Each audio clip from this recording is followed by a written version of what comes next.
Hello, everybody, and welcome back to another Nextlander podcast. It is spring. The games are blooming. The lawnmowers have sprouted. The buzzing of the leaf blowers are filling the air. Alex Navarro, welcome to spring. Bags of soil have literally been deposited in my driveway so that future yard work can be done. Spring is here. You got rocks. Well, my backyard. Now it is time to rehabilitate the backyard a little bit, which is lovely in its own way, but let's just say slightly overgrown by nature. You gotta give something for those groundhogs to dig in. Yeah. Put some new soil in there. Brad Shoemaker, happy spring. Thanks. I know the seasons, they vary a little bit in San Francisco, but you get them. Something has sprung. I'm not sure what. Your allergies. Yeah, sure. Yes. Boing, Excited yes. for video games. That's right. Brad Shoemaker. That's right. Listen, weepy for video games. you are really underselling the true occasion of the season, the thing we are all celebrating this week. Yes. Thursday? NFL draft weekend. Oh. The thing No. we're all excited about. You should see my betting line. I know. It's huge. It's erect. Who's going to be the new pope? Do people bet on the draft?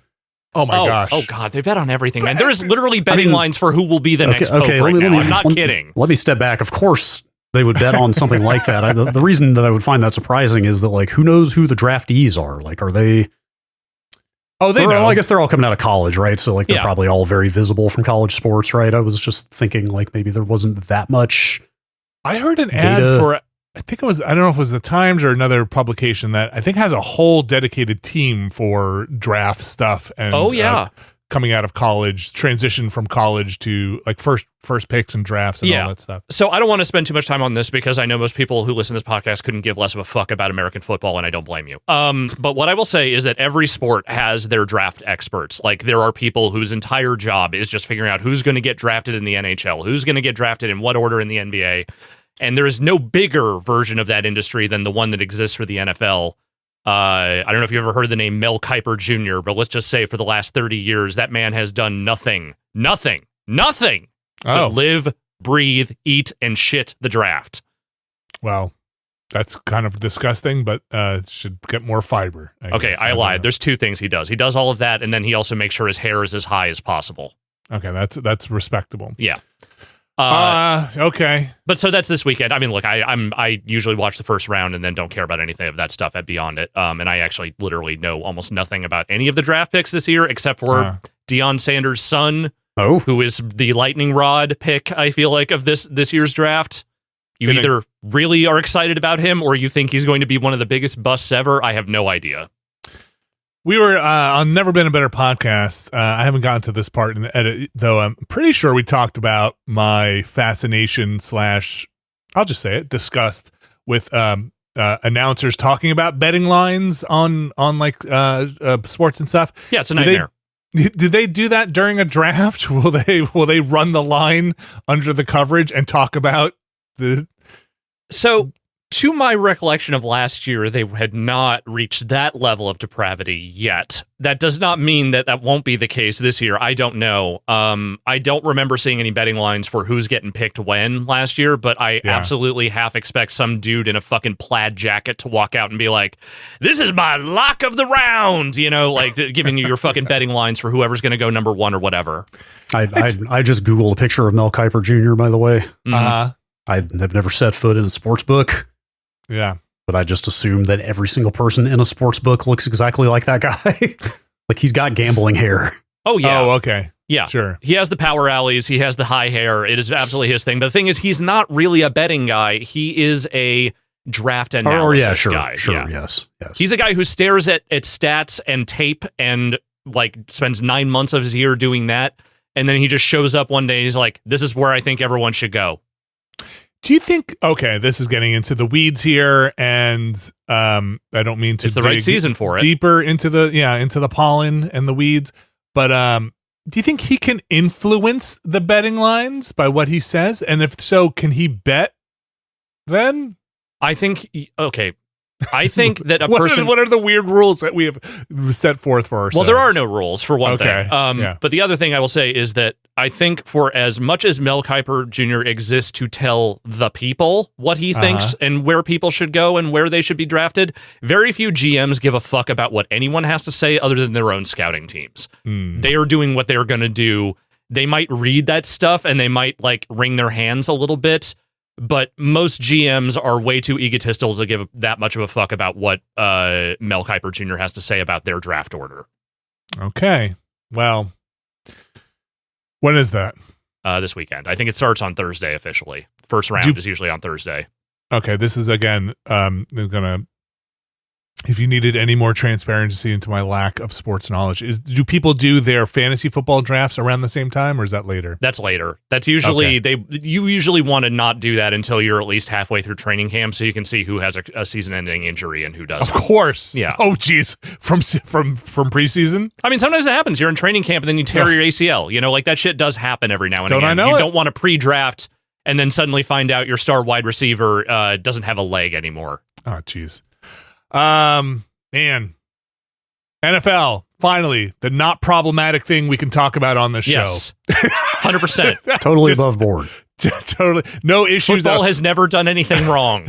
We were joking around before we recorded just behind the curtain about, man, it just feels like talking about anything these days is just full of caveats and bullshit. Yep. And at some point, we're just going to sit here in silence talking about pollen and weeds. So, yeah. I'll tell you about my dirt clumps out front. That's all I got for you. Let me tell you about the size of the goddamn ride-on mowers that are going on in this neighborhood. It's escalating where these zero-turn mowers are now, I'm exaggerating a little bit, but not that much, feel about 25% of the size of the lawn they are mowing. They are big. They are getting bigger. And at some point, the people doing it are just going to be spinning in a circle, mowing a lawn. Just doing little donuts. No, not even. Just literally a 360 degrees. Some of these look like Michael Bay Transformers.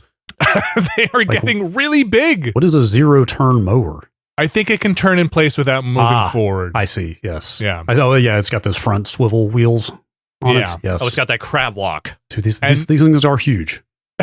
And they're, Alex, you've been to my neighborhood. These are not big lawns. No, they're about the same size as my lawn, which is not big. And not big. So yeah, I don't know what's going on. I guess you could get 100,000 lawns done in a day. I mean, they do get them done pretty quickly, but it feels like, at what cost? What have we given up? How much power are you using to mow this lawn?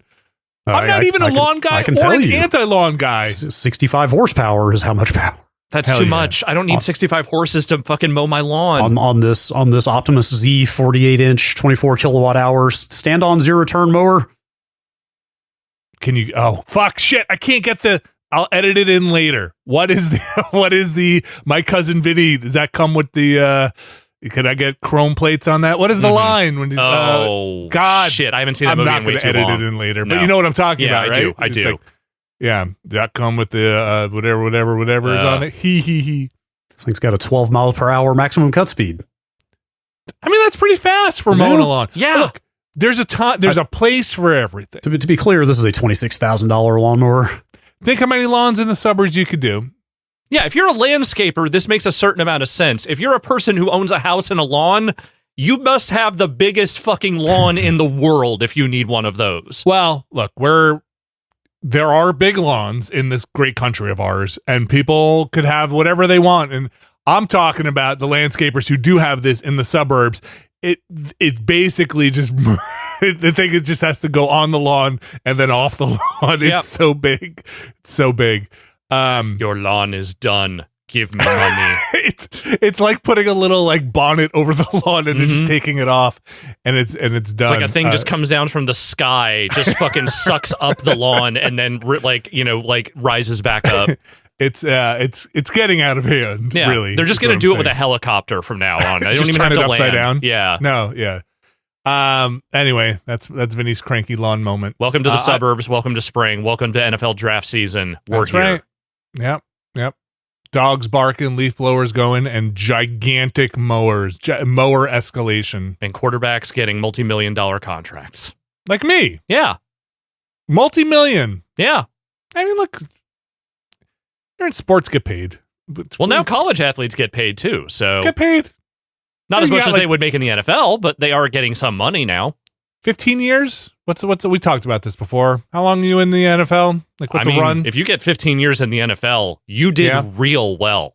Okay. Well. Get paid. You get 5 years in the NFL, you're maybe hitting the average.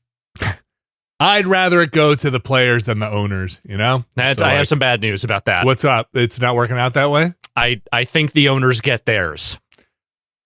The owners had their... You don't become an owner. Are there any, like, not billionaire owners? I guess there are probably people who go in together, okay, right? Like, so technically the Green Bay Packers are a collective ownership because everyone who lives in the town of Green Bay has a small percentage ownership of the town, of the team. What? Wait, for real? There's a council, I believe, that owns the... I think there is some sort of like rich guy figurehead for that team, but it is not a traditional ownership, and it's the only team in the NFL that's like that. It's like a holdover from a long time ago. Oh my God. Green Bay Packers Incorporated. Yeah. And if you basically own stock in that team if you are part of the Green Bay community. See, there's nobody listed here as a like majority owner. It's just they're owned by Green Bay Packers Inc. And does the money go into the city or the like? It's the city. There is a company that is part of. I think it is publicly partially owned. No one is allowed to hold more than 200,000 shares out of over 5 million. You want me to go root for a sports team? This is the way to do it. If you this is not the way to do it. If this is not the way to do it, but if you told me the only way we're getting better municipal funds to keep this library open is if the Giants make it to the Super Bowl, you will see me out there in the. I guess who would it be for us? I guess more the Jets. I guess in Jersey. Well, no, they're both. They both play in Jersey. The Giants and the Jets. But who gets the money? Who would get it? I don't know, man. Yeah. Let me tell you, when it comes to ownership, the two New York teams, they're about as bad as you can get. Yeah. Oh, God. The NFL apparently bans this kind of thing now. Like, this is just kind of... they won't let anyone else do it. Oh. And now they have a policy that stipulates no more than 32 owners per team. No more than 32? That's still... So you could have a council of owners, but they would all probably still be rich guys. Yes, right. I assume owning a team is a expensive proposition. Yeah, they're all billionaires. I'm telling you right now. It is the province of billionaires. Absolutely. Yes, that's right. You don't like, and some of them, this is all they do. If you're Jerry Jones, this is all you do. Is own teams? Is basically you own the Cowboys, and that is your entire personality, and that is your entire career. That's all right. Some of them have other companies. I don't want to own a team. That sounds like a bad way to go. I don't want to do it. No team. I might be willing to GM a team. I would not want to own a team. Oh, it sounds so stressful. Oh, it is. I'd be fired within 6 months. I guarantee it. But I would still love to do it for like a hot second. That'd be funny. I can't do any worse than that guy who fucking is the GM for the Dallas Mavericks. They were literally running that guy out of town on a rail.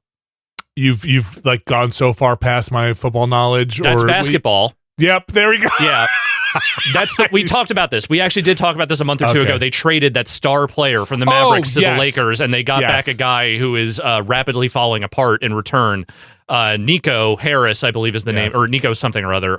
We did talk about this. Anyway, that guy had to hold a press conference to address how much everyone hates him. Wow. What did he say? It a lot? A lot. Okay. A lot. And when he tried to leave, the door behind him was locked and he couldn't get out. Okay. All right. Video games? Video games. Real quick before we get into video games, I'm just going to say, while we were having that conversation, I literally had an indicator that said I had no internet while I was still on the internet. My internet is really funky today. Okay. So there's a chance I might drop out mid-conversation or something. We might have to stitch some things together. But it literally said I had no internet while I was talking to you guys. I have no idea what's going on right now. Verizon's fucked up, so just warning you ahead of time. Okay. But now we can talk about video games. Let's talk about Blueprints. Okay. The video game. Now, there's two ways we could do this. We talked a little bit off air during the show. Maybe we start off here talking about our general thoughts on Blueprints, and I saw credits on Blueprints and all that stuff. Yeah. But I think maybe later on we do a little spoilery Blueprint. Yeah, that's the right order. We should talk about you finishing it, quote unquote. Yeah. You saw credits. I saw a set of credits. And then we can talk about my feelings on it, and then we can maybe do the little lightning round. Yeah. So be aware. We'll denote it with clapping and yelling and hooting and hollering when we get to talking about spoiler stuff. But general thoughts. Mm-hmm.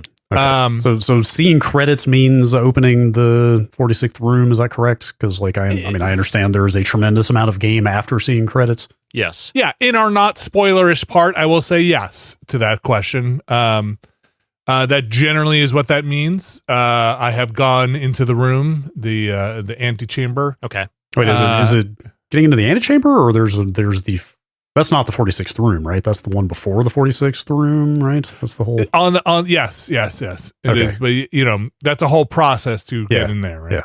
Yeah. And again, I'm going to talk very vaguely in this not spoilery part. Mm-hmm. So that took me, I think I'm under fewer than 30 days, but not much. That's kind of, I'm seeing, somewhere in the 25, high 20s is about what I'm seeing from a lot of people that have. But I sidelined a bunch. So this is where some of my frustration with the game comes in. Mm-hmm. First of all, I'll just blanket state, I like this game. Okay. I don't know if I love this game, but I like this game. I think it's a well-made puzzle game.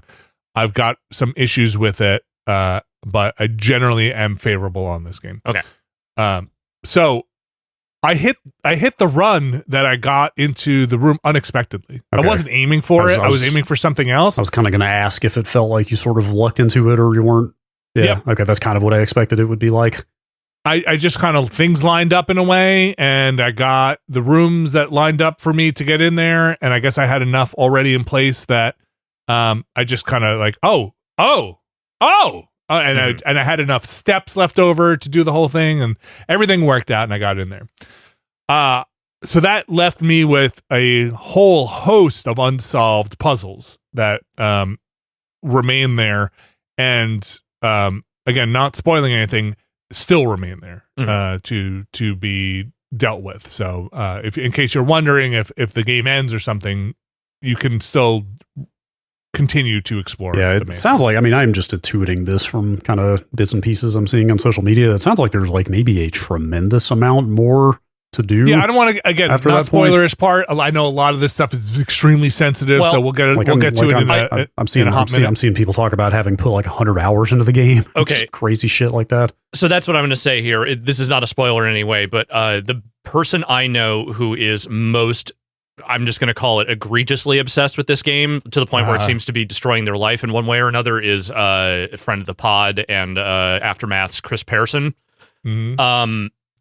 He's put 160 hours into it, and he thinks he might actually be done.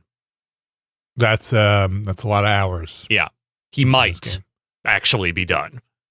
Like, I guess I would need to know, be done with the game or be done with, or the game is done with him. Has maybe seen all the things that there are to see. Maybe. So yeah, I have to say at the point of hitting those credits and not having even completed the stuff I had on my checklist, which is a fraction of the things I'm sure are even out there in the game, I was left a little wanting. Okay. At the end of my time with it. And there was, and I'll talk about this in the spoilerish part, there was some stuff that I wish were done extremely differently by the time I hit credits. Interesting. That made me kind of put the game down and was like, okay, I think I'm going to just let this marinate for a bit and not play this. Not just jump right back in. Yeah. So again, favorable. Puzzles are fun. It's a thing that maybe I'll come back to here and there and tinker around with as we continue throughout the year. If I have free time or have a break or something, it seems like a good break game to kind of spin back up. I still have pages and pages of notes, but I think at some point maybe I would even start looking at guides or hints and stuff like that to be like, some of the more esoteric puzzles or weirder things out there. But yeah, that's my general thoughts. Brad, you put a little more time into it? Yeah, I've sat down to play it 3 or 4, maybe 5 more times since last week's podcast, and every time I've done that, I've only done 1 or 2 runs and then turned it off feeling kind of resentful toward it. Like, like I really hoped after last week, like, I've got tons of bits and pieces of puzzles swirling around in my head and in my screenshots folder and whatever, like I really hoped that as I saw more of that stuff, it would make me more interested in playing the game. But at this point, I feel like I've been teetering on the edge of a knife, whether I was going to keep playing it or not. And I think I might be inching toward maybe just playing other games now. Sure. Like, I mean, it's nothing you haven't heard before, both on this podcast and elsewhere, but like, it's just like one bad run is enough for me at this point to be like, you know what? I feel like my time is better spent somewhere else. Like I've got 6 or 8 dangling things, different keys I found, combinations, rooms that I haven't fully been able to like figure out or access. But the amount of overhead involved in like, declaring a run a wash and having to start over and hope I get a better lineup the next time. Like it's just, I think it might just be more than I want to deal with or slog through. I was, there were times when I was playing this game where I really debated stopping and just building a tool for myself to keep track of my notes, like a specialized tool that works with blueprints, with the grid layout that has the thing and the way pictures work. Cause there is really nothing in game to help you track all of those threads you just talked about. Like you just, right. Cause you're like, what does this do? I don't know. All right. I'll take a screenshot. I'll put it in my screenshot folder. What about these notes? What about this? And at some point I was just, I'm in my document, in my notes document, just tracking so many things, but the puzzles don't format the way in a document. I need to lay them out certain ways. You're right. There's just a lot shotgunned at you constantly. And I guess if I were starting this game again, or if anybody's thinking about getting into it, I think just getting as many new rooms unlocked as quickly as possible, instead of focusing on a thing, is probably the better way to go about it. That's kind of what I have started leaning toward, but it still just doesn't feel like enough to me. Like I've got. I go on. Well, I think there's a thing where even if you're getting those new rooms and you're not quite sure what you should be looking at in those rooms, you could feel like, oh, now I have to get this room again, right? Like now I got this room. I don't know. There's nothing in here, right? And if you're not even sure what you should be looking at, then once you realize what you should be looking at, you kind of have to go back in your head and be like, well, I'll try and get this room again or not, or whatever. So yeah, that's kind of my general take on it. Yeah. Again, I think it's a lot of fun and it's definitely a very good puzzle game. I think the biggest issue I had with it was, some of the randomness, and feeling like, and I'll get to it when we switch gears into the spoiler part, but some of the randomness and what that means when you're trying to solve a puzzle and how that interacts with you, even though there are steps to mitigate it, it still can get frustrating. Yeah, I mean, I've seen illusions out there to well, okay, fine. I'll just say even this, some people might consider a spoiler, like it kind of was when I ran across it a little bit for me, I guess. Should we switch into spoiler mode? Yeah, let's switch it here. My idea for the spoiler segment was I will tell you what I've got that I'm working with right now, and you can kind of tell me how far in I am or how close I am to some moment of revelation that might reinvigorate my interest in this game. So, so we're in the spoiler section. Again, I'm going to give you enough time if you've been skipping 15 seconds ahead. This is our spoiler section for Blueprints. But also, I should say, I mean, I am like 12, 13 runs in, I think. So I'm not that far in. Well, I mean, judging by your and a lot of people's pace, I guess I am like kind of halfway to the point where you finished it. So I mean, it really depends on what you've been picking up and putting down. Yeah, but I mean, I'm just going to rattle. I mean, like, if you haven't played the game, a lot of these are just like random item names that are probably meaningless, or random room names that won't really mean anything to you. But if you I'll let you ask the question before like if you literally just don't even want to hear nouns involved in this game, then don't listen to this. I mean, shit, I should have been keeping track. Like, okay, what have I got so far? I've got the foundation open. I operated the elevator and went down, because I think even that, I think you can't do that the first time you get the foundation. Or at least I thought if you get around the backside of it. Yeah, maybe I just didn't find the lever on the foundation the first time I got it. But anyway, I operated the elevator and went down to the basement and saw that, but don't have any idea how to open the door down there. Okay. It asks you for a basement key, yeah?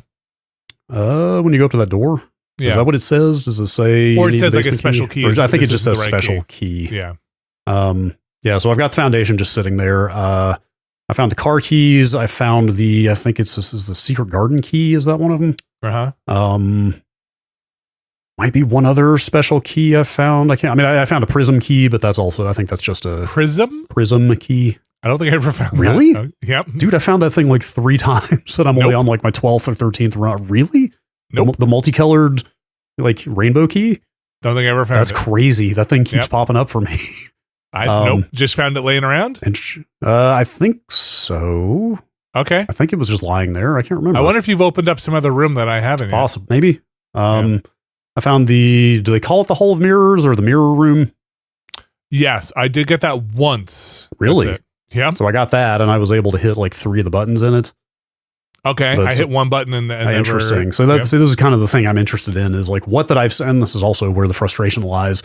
What that I have seen is critical or is like involved in the critical path that I should be focusing on. What is just another tangent that might or might not actually matter to quote unquote finishing this game. How many more runs do I have in me to try to answer that question? Not many, it turns out. What else do I have dangling right now? There's a few other things. Like safe key. So I've got at least one safe code that I have tried, and I swear to God, 4 or 5 different places, and it's never worked in any of them. Yeah, that's probably the one you found in the conference room. Yes, it's 9083. Yeah. Which you asked me if you I don't want to know anything really more than you just saying like, hey, you should keep going. You're close to some cool shit. Because if you got the foundation and got the elevator working, you're actually closer than you might think. Oh, interesting. Okay, so maybe I should. But again, I haven't had a run since I found the foundation like 4 or 5 runs ago.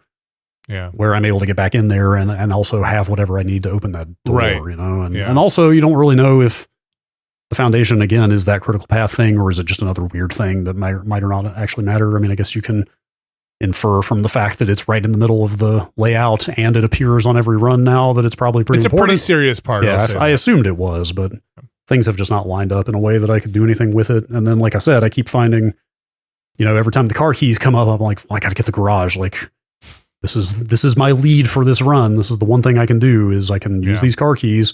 Garage never comes up. Like I've never had the garage up here on a run. You've never had it? I've had it, but not on the same run as where I found the key. So I will say, and since we're in the spoiler part, certain rooms will only appear along the edges. You know, like I think the garage and a lot of the green rooms, terrace and stuff, will only appear. I don't know if the garage actually only appears along the west edge. I think that's where I've gotten it mostly. Oh, interesting. Okay, I didn't consider that might be the case. I kind of avoid the western edge because more locked doors show up on that side, as you may know. Like, is that? I'm not saying I'd never go over there. I go over there plenty it's very hard now. I'm trying not to just spoil stuff for you that you may get in the course of playing the game. Like, I mean, to be clear, it's not like I have a hard and fast rule to never open a door on the west side. Like I go over there. But you found that note that says there are more locked doors? Yeah. Okay. That says like doors tend to be locked more on the west or whatever. Yeah. Look, there's going to be a bunch of people screaming at you and for stuff, but don't be those people. Don't be those people because I've seen people in social media out there be like, hey, the Blueprints fandom is kind of turning into the Dark Souls fandom. Like, be cool. Yeah. Don't scream. I mean, that's part of the joy of the thing, but like, it's hard. It's hard because there are those notes you find, like that safe code, and you bang your head against it, and then finally something clicks, and you're like, oh, okay. I had this is like a super edge case, I think, but this was actually, I think, the last time I turned the game off in disgust and was like, I might be done with this.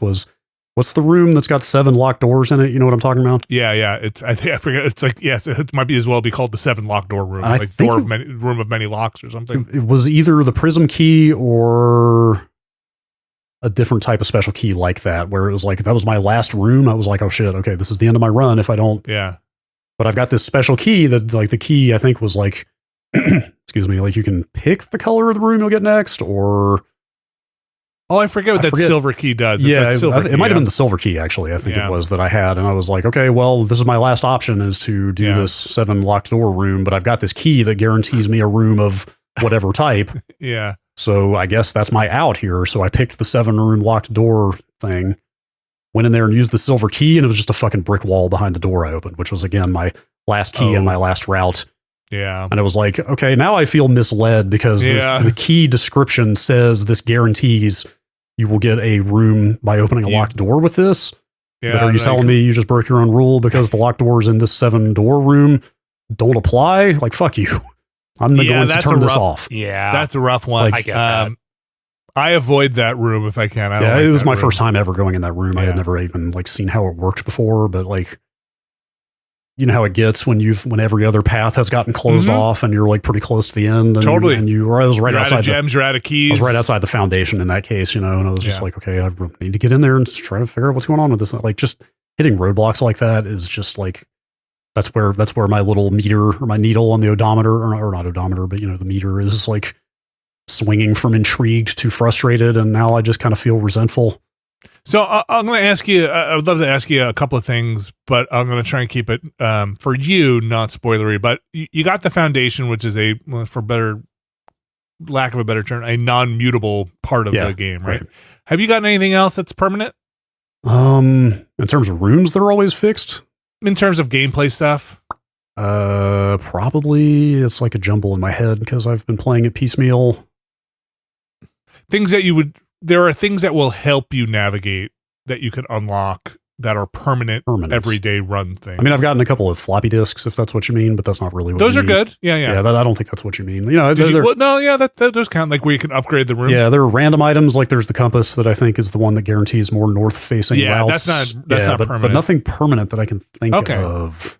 There are definitely things you will get that it sounds like you're close to stumbling on or kind of seeing that open up the game and make it a little less daunting, not incredibly less daunting, but allow you to put your thumb on the scale a little bit. That's the type of stuff I've run across reading about people discussing the game, is that like, oh, you can kind of like mitigate the randomness a little bit with some stuff you get later. And then people are like, yeah, but you need to surpass a level of randomness even to use those things. Yeah. And like, I don't know, man.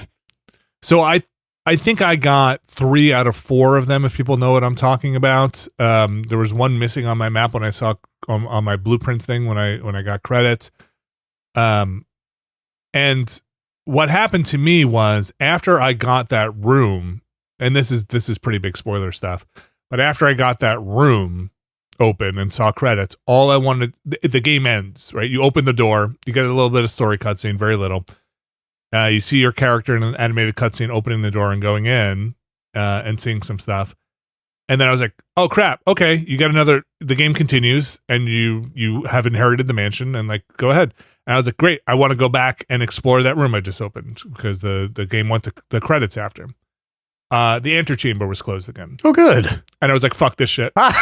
Okay. Like, are you like, I gotta do this again. Like I gotta get the run where I get the mechanics to open the antechamber again and have everything line up and do all this stuff. Like, just keep that goddamn door open. I assume the door, the 46th room is probably still open, but that level of like, you really couldn't just keep the antechamber open for me.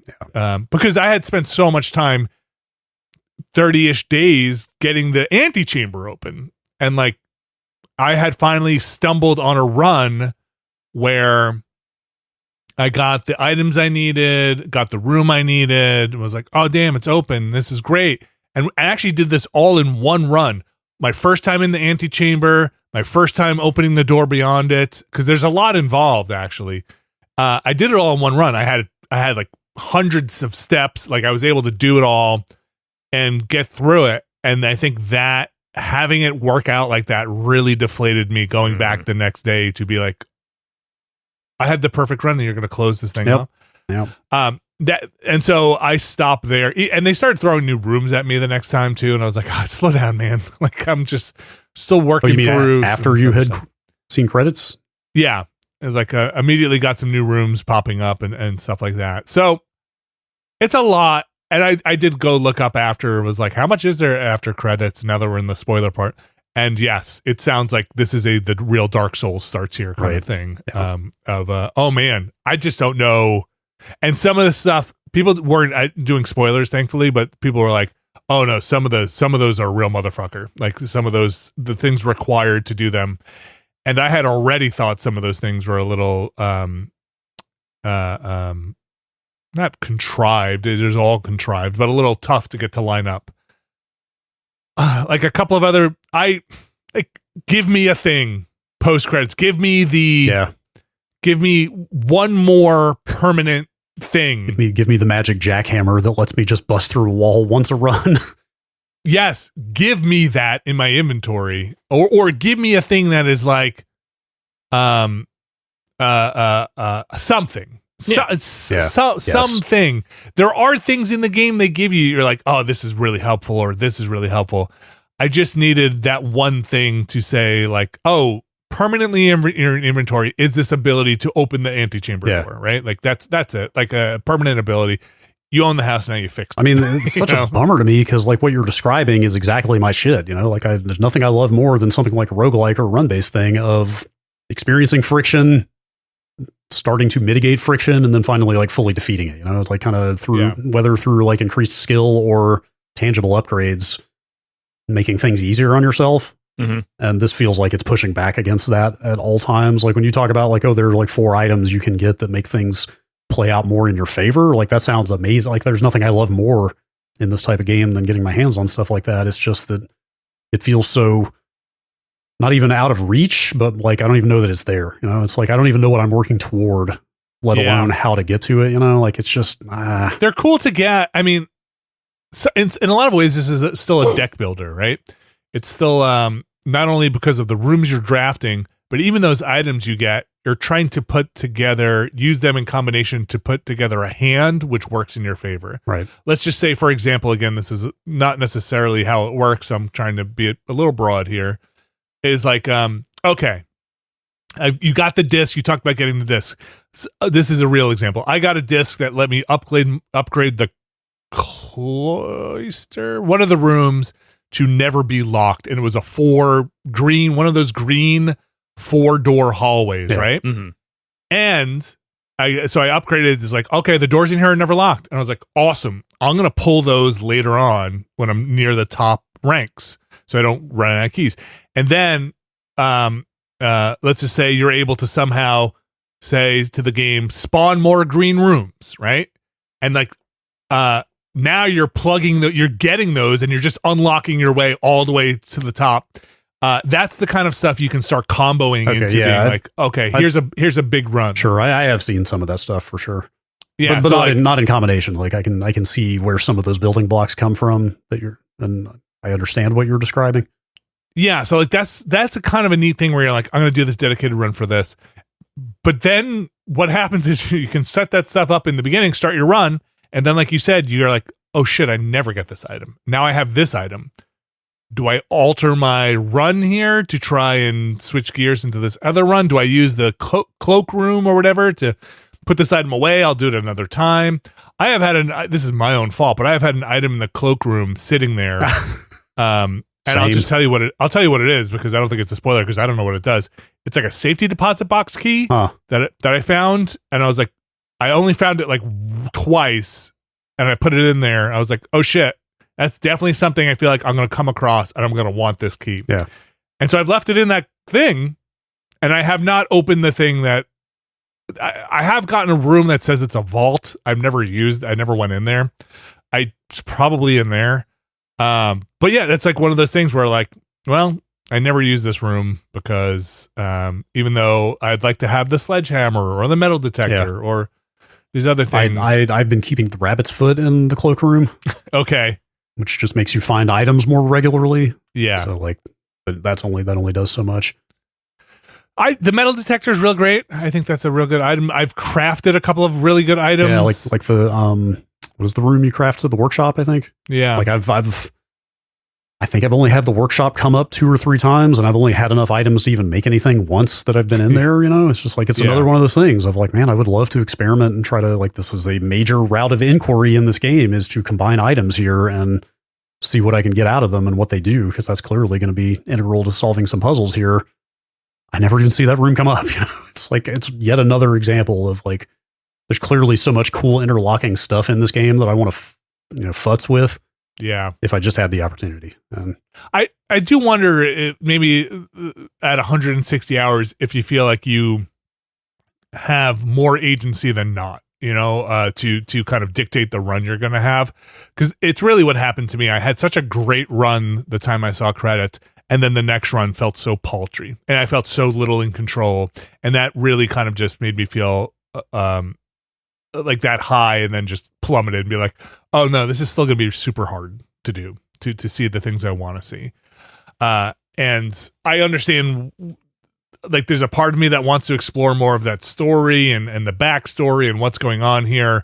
And there's also a part that is like, I don't know, I'm getting close to just wanting to read it or check my notes against the internet and be like, did I have this one or not? Because I don't know if, it's that puzzle game thing where you're like, I think I know what I need to do, but it's so hard to execute it. Mm-hmm. It's like, I know, I'm pretty sure I have all the notes and they're all correct, but implementing it is so tedious now that I'm not sure I even want to do it. The hard part of getting the knowledge is done, but now I just kind of have to wait for this blue room to pop up or this. Yeah. I mean, I will allow that, the nature of our jobs probably is exacerbating this issue, I would assume, for both of us, because like we're kind of constantly trying to put our hands on more different games, so like for me, there's that nagging feeling every time I sit down and play that game and then come away with kind of nothing. I was like, man, I could have started game X, or, I could have played Tempest Rising with that time or whatever. Yeah. So like the point I'm making is, if we were in different line of work, like I might be less irritated at feeling like I'm not making forward progress, but I don't think that is the only factor. It's not necessarily for me. Like, I'd probably be happy to every week come in and talk about the new puzzles and how much I'm loving this game. There's something about it that I will probably go back to it if and when, and I think it's more of a when they add their accessibility stuff and their colorblind modes and whatever they do to it there. I think even an ETA on any of that? I think it's just as soon as possible. I think it even says in the game it's a priority. That's another one, the fuse box puzzle. Yeah. The colored light puzzle, you know what I'm talking about? You got to turn them all purple thing, I think is what it is. I feel like the note I found with those instructions had something on it that was like, you can find more robust instructions here. Is that There accurate? are definitely two sets of instructions. Okay. So I where did you find your set that you got? Oh, I can't remember. It's like a little kind of hand illustrated diagram of the lights, I want to say. So you probably found that in the mailroom. That sounds right. Okay. But I was wondering, okay, so I didn't dream that up. There is another there is, yeah. There's more to that than because I that's all I found, and I tried to solve that puzzle with just that and could not. I've only tried once, but so I just brute forced that thing. Okay. I didn't have patience for that. No, sorry, I did not brute force it. I brute forced the part you found. I had the information you did not find. I see. Which is spoilers here, but it is the combination for that thing. Oh, there's an actual combination to it? Yes. Oh, see, based on the thing I found, I thought you just had to turn them all purple. No. Okay, well, that makes way more sense, because I was like, how the fuck can you turn all these purple? Yeah. I'll give you, if you don't mind, I'll give you another really minor gameplay tip here, but like that magnifying glass really comes in handy. Yeah, so like I've found that thing a handful of times, and I've never, I can think of one thing. It was the terminal password was the one thing I've used it for where it was like, okay, I probably could not have gotten that without this, but everything else. There's a lot. I'm really, like, I think I've whipped it out on practically every document that I've had it in hand for. There's definitely some that you have mentioned where the magnifying glass would come in handy. Because that scribbled out password is the one thing I can think of where even just by sight or as soon as you see it, you're like, okay, I need to see that better. But like, if you've had the scribbled out password, you should have the no, that's not true. That's not true. This is where the game gets complicated. Yeah, I mean, I have logged into the computer terminals, if that's what you mean. Although, to be fair, it does lock you out of certain stuff. And also, like, I've played this game disjointedly enough over the last 2 weeks that like things I found in my first 2-3 days, I may have forgotten about by now with regard to the stuff I'm finding later.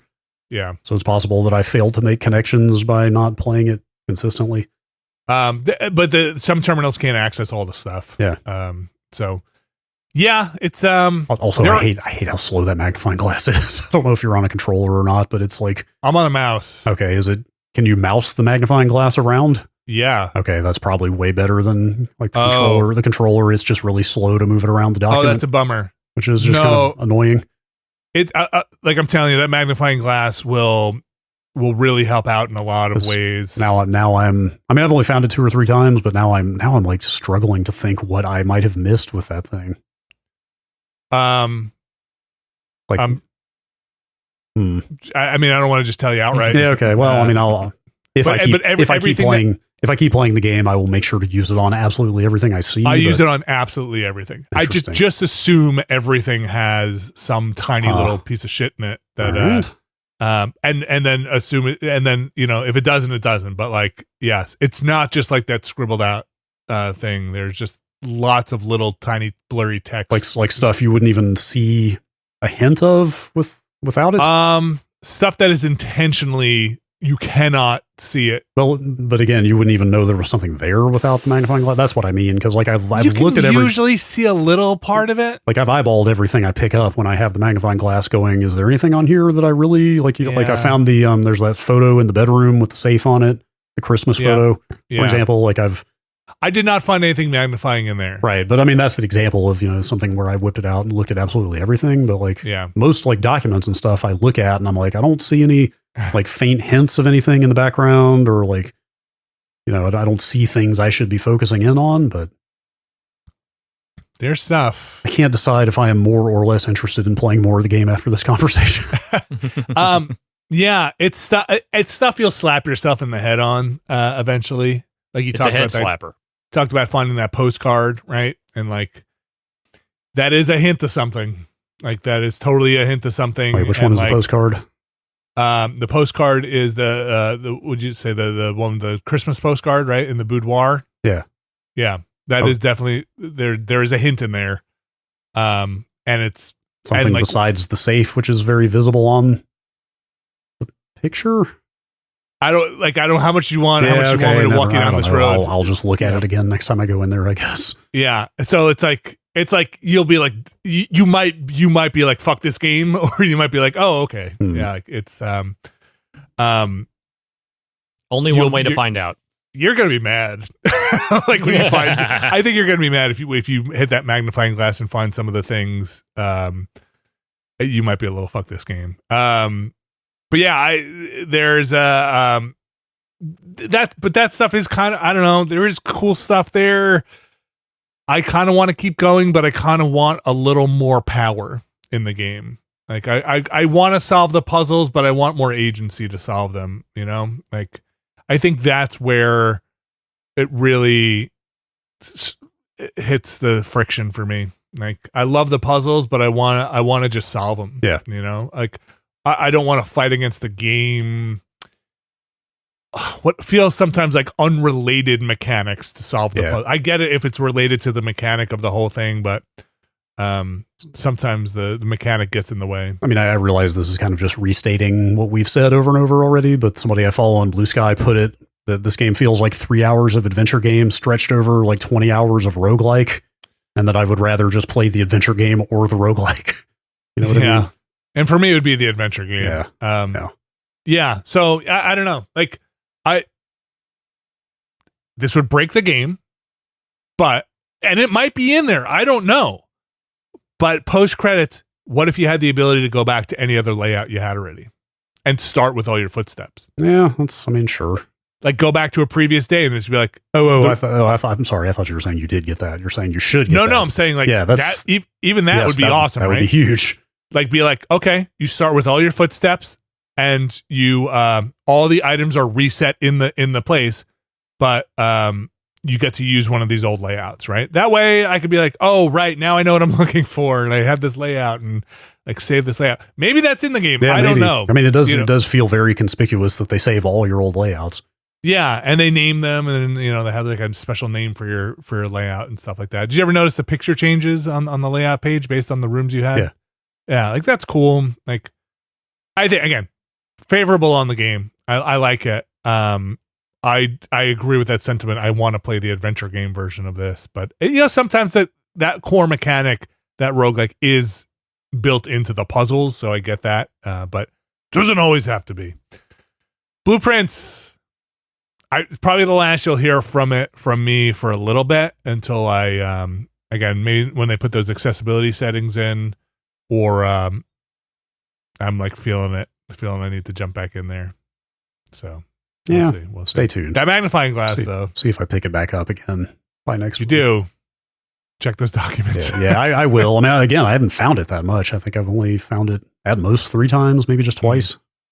It was one of those things that I would buy from the commissary all the time. Yeah, see, I've never put that much time into it. Yeah, it's once I realized that, like, oh man, I don't want to hit a room and not have it, then I would just buy it. Again, there's things that just make a lot of even that process easier later on. Yeah. So yeah, not to belabor the last thing I'll say, but it is the difference between, like, again, that terminal password very clearly is something you need the magnifying glass for. Yeah. It's the difference between being able to see something that you can't decipher without it. Yeah. And not even being able to see the thing that you need to decipher without it. You know what I mean? You can. Because if it's the latter, then fuck that game. No, you can. I think you'll just be like, oh my gosh, that is pretty tough to see. Okay. But I think once you're looking for it, like, it's like that scribble that password. If you saw that again, you'd be like, oh, that's going to be decipherable, right? Yeah. And there are things on certain letters that once you see them, you'll be like, oh, okay, I need the magnifying glass. Interesting. Okay. Yeah. Like, I'm thinking in my mental catalog, everything I've read is just plain text on a white background. So you might have just scanned over it. You might have just been like, okay. oh, okay, I thought this was a smudge or a coffee stain or something like that, or some other weird thing on there, or so who knows? Look, I'll give myself a thing that I don't know what's going on here, but just for an example, I took the magnifying glass, and I don't know what puzzle this is, but I have written down every stamp I have seen. You know that letter you get in the beginning of the game? Like, I took the magnifying glass to that and wrote down every piece of information that's on that stamp, because I was like, this is probably a puzzle somewhere. Right? I hadn't thought to look at that thing since I... Yeah. Again, I don't know what it does. And then there's another, every postage stamp I found from a letter, I have been writing down every information. I have a thing in my notes that's just this postage stamps. Who knows? But that's the kind of stuff with the magnifying glass and the, like, you know, there's a lot of small text in that game. Blueprints. Let's take a break. Come back. We got some other games to talk about. Stick around. All right, we are back, and we got some more video games to talk about. Maybe some smaller ones here. Yeah. Smaller ones you may not be aware of. And sometimes those are the best kinds of video games. All right, look. If you were making an RTS game, I'm going to talk about Tempest Rising here. We're going to make an RTS game. And you wanted to make it like Command and Conquer, not Red Alert, but the Tiberium series. Barring FMV, what do you put in that game? What do you need to have in that game? Units. This game has units. It has to have units. Okay. It's funny. I was reading, this is kind of tangential. In fact, extremely random. I was reading some discussion of G.I. Joe last night. Okay, good. Hit me. Conversation got on to how much people were coming to realize that Command and Conquer, back in when it was new in the 90s, was just G.I. Joe with the serial numbers filed off, which never really occurred to me back then. As well documented, I was always more of a Blizzard RCS guy than sure. I didn't play a lot of CNC, but I'm not sure I 100%, or at least in the same ballpark of, like, I guess what I'm getting at is CNC is a lot more goofy than, of course, everybody remembers very goofy, Ric Flair and all that stuff, but I'm talking even down to the Battlefield level. You know, it's like, this is some real, like, rad adolescent shit. You know what I mean? This is like these units are what 13-year-olds would think were cool type stuff. You know what I mean? Oh yeah, look, Red Alert, I think way goofier than the like Tiberium stuff. Yeah, I think that's like they went pure camp on that stuff. So not that the other stuff wasn't. All right, here's what I'll tell you. You got a lot of overlays in your graphics of computer stuff spinning around and like like terminals, right? Tempest Rising has it.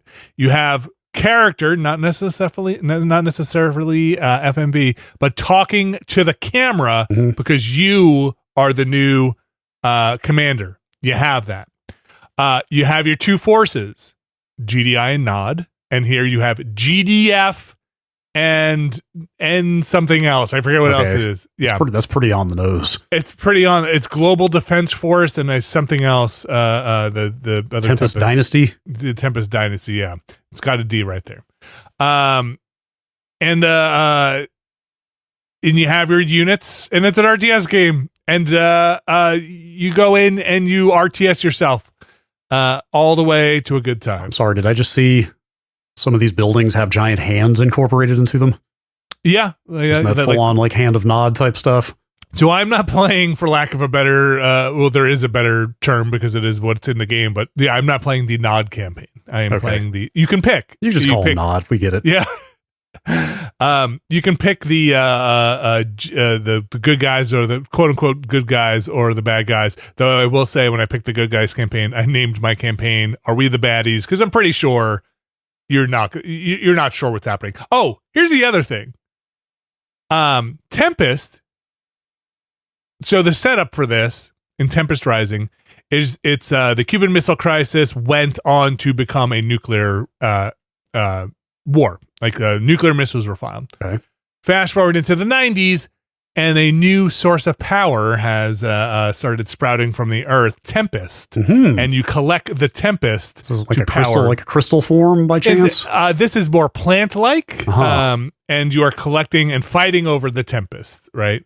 But yes, it is basically Tiberium. And there's some...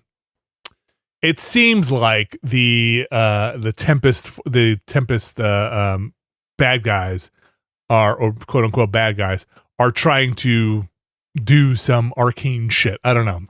I'm still pretty early on in the good guy campaign. If you wanted some command and conquer shit, this is it. And I'm not saying that this is a great RTS game. Mm-hmm. I'm very early on in it. I'm saying if you want that command and conquer, old school command and conquer shit, this seems to be there. It plays so far. I've looked at a couple of missions. It seems to have what you consider modern RTS tropes. It runs pretty well.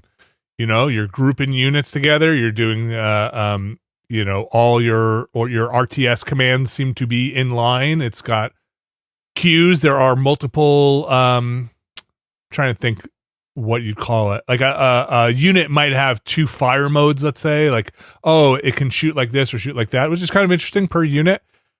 I've had a little trouble with the pathfinding in the game. Like there are vehicles and infantry, and sometimes they get clogged up in a pass. We're like, dude, you got to move the car. All right, I'll send the cars in first. Otherwise they all jam up in a way. Again, this is kind of early on.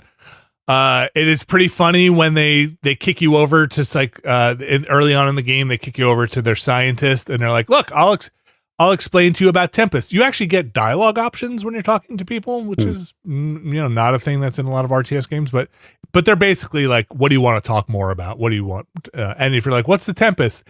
Well, explain to me more about Tempest, scientist. Mid-mission? No, this is just the briefings. Okay. Yeah. There's kind of a lot of exposition and cutscene stuff happening. And so like, tell me more about Tempest. And she was like, it's this thing. We get power from it. We extract it. Don't worry. It just gets turned into credits for you. I'm like, okay, great. And she's like, you could just spend that to upgrade your buildings. That's all I need to know. Okay, let's go. So it is very command and conquer, mostly again, the Tiberium Wars, Sun, stuff there. Not the Red Alert style of a little campier there, but I dig it. The fact that you're even able to distinguish between CNC and Red Alert is way beyond me. I was a bigger Red Alert fan. In my mind, those are the same things, so I couldn't even tell you really what the major distinctions are. For me, Red Alert is really where all the campy FMV stuff is. That's Tanya and what is his name from Clue? From Clue? Yeah, the butler. Wait. Tim Curry? Yeah, Tim Curry. Okay. Oh, that's right. Yeah. He was in that. For some reason, I thought you were trying to name the character from Clue and not the actor. Okay, that's on me. Yeah. No, Tim Curry. All that campy stuff, right? Is more Red Alert. Wait, was there no FMV in regular CNC at all? I think there was, but I'm not so sure. The tone, if I remember, was slightly different if there was that stuff. But again, a lot of that stuff blends together in my mind the same way it does yours. I didn't play as much of the Tiberium stuff as I did Red Alert. I was a big Red Alert fan, and I played Generals. But like I kind of came to the Tiberium stuff a little later. But they're fun games, and this. Definitely unapologetically that it's doing the thing. Yeah, I need to try this. We'll get to it. I had this installed, but the Battle Aces beta came back this week as well, so all of my RTS time has been sunk into that. I think that's so interesting because that is like the distilled RTS, right? Competitive RTS. Yeah, I mean it's basically free to play StarCraft, right? Like, does this even have multiplayer? It does. I didn't go do Does any it? of it. Oh yeah, online PvP. Okay, and yes. I don't even think it's opened up for me yet. Interesting. Okay, I am going to try this though, even though I was not a big CNC guy. I need to it's just getting good reviews. You know, like people it reviewed well. Like people said it like runs really well, looks great. Yeah, and also I feel like I just need to like back any RTS that does a half decent job at this point because I feel like that genre is like slowly trying to claw its way back into existence. Mm-hmm. I don't know if anything this game is doing that is novel and new. I haven't gone far enough to see it, aside from a lot of polish on some things. Yeah, I appreciate it. I mean, like just doing the thing well at this point, it's been long enough. Like just a modern take on that with modern visuals, I think is probably fine. I saw Alex Battaglia from Digital Foundry posted a photo. It's got 4x3 support. He was running it on his old CRT. He was playing it on an old CRT monitor like it's the 90s, and it looked very good.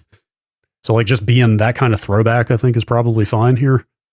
Yeah, with like modern conveniences in the controls. So it has Battle Aces. Let's switch gears. So yeah, it's back. I don't know how long this beta phase is running. I was really hoping this was the one where it's just like, hey, it's in beta for like 2 weeks, and hey, by the way, it's just out now. But there's like language in this current beta client about like unlock cosmetics for this and future betas or something. So it's like, all right, fuck, I guess this is just going to be another one of those. It's going to go away after another week, and then I will not be able to play it for another 4 months or whatever. But is there anything new? Yeah, there's beta. A ton of new stuff. Like they've added new units, as you would expect. It's really just feeling more like a shipping product, frankly. Like a lot more quality of life stuff. Like you could always see what they had in their draft and what they were building in the previous betas, but now your opponent. Now you can full on mouse over all the units involved in the match, both on your side and their side, and see immediately which units in the match are good and bad against that unit. Like, just lots of little quality of life stuff for like that is super helpful, especially for someone like me. So you see the rock paper scissors kind of just by and then in both in the sense that like there are traits to units like splash or big. I think you mentioned this last time in last beta too. But also in this view, I'm talking about it's just a simple like up down like green and red. Like like if you mouse over a unit, every other unit gets a red or green overlay on it that shows this unit is good or bad against this unit. So like real basic, just rock paper scissors quality of life stuff that's making it like way more playable match to match. I just wanted to quickly just if for folks who don't know what Battle Aces is, Brad, what is the kind of condensed? It's the lead multiplayer designer from StarCraft 2 is the lead on this game.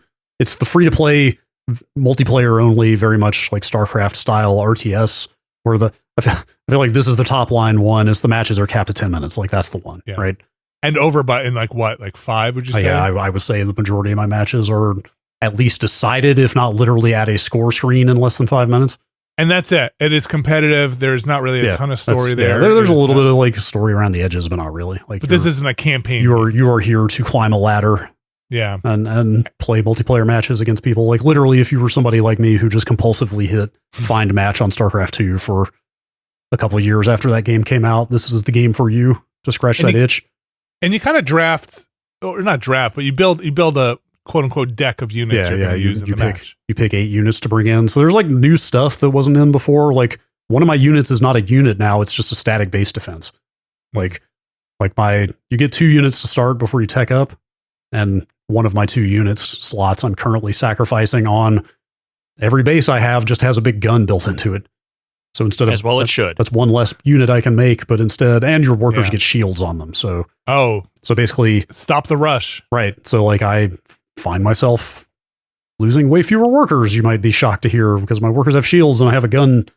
Like even without units, I've got some static base defense. So there's like, they're getting some interesting, like kind of breaking the mold sort of ideas in there a little bit around stuff like that.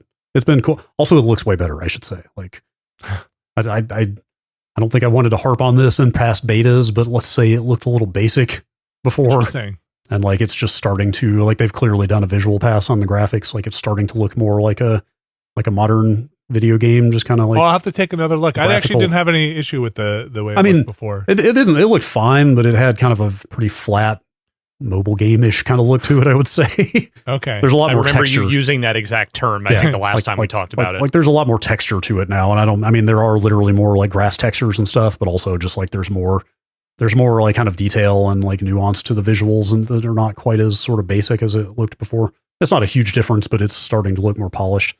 You know, this isn't the world I live in, so this is kind of more of my blinders, but it is really interesting to hear you, as somebody who's really interested in this, check back in and see that they are, working on it, tinkering on it, putting it back out. Yeah, they take it away.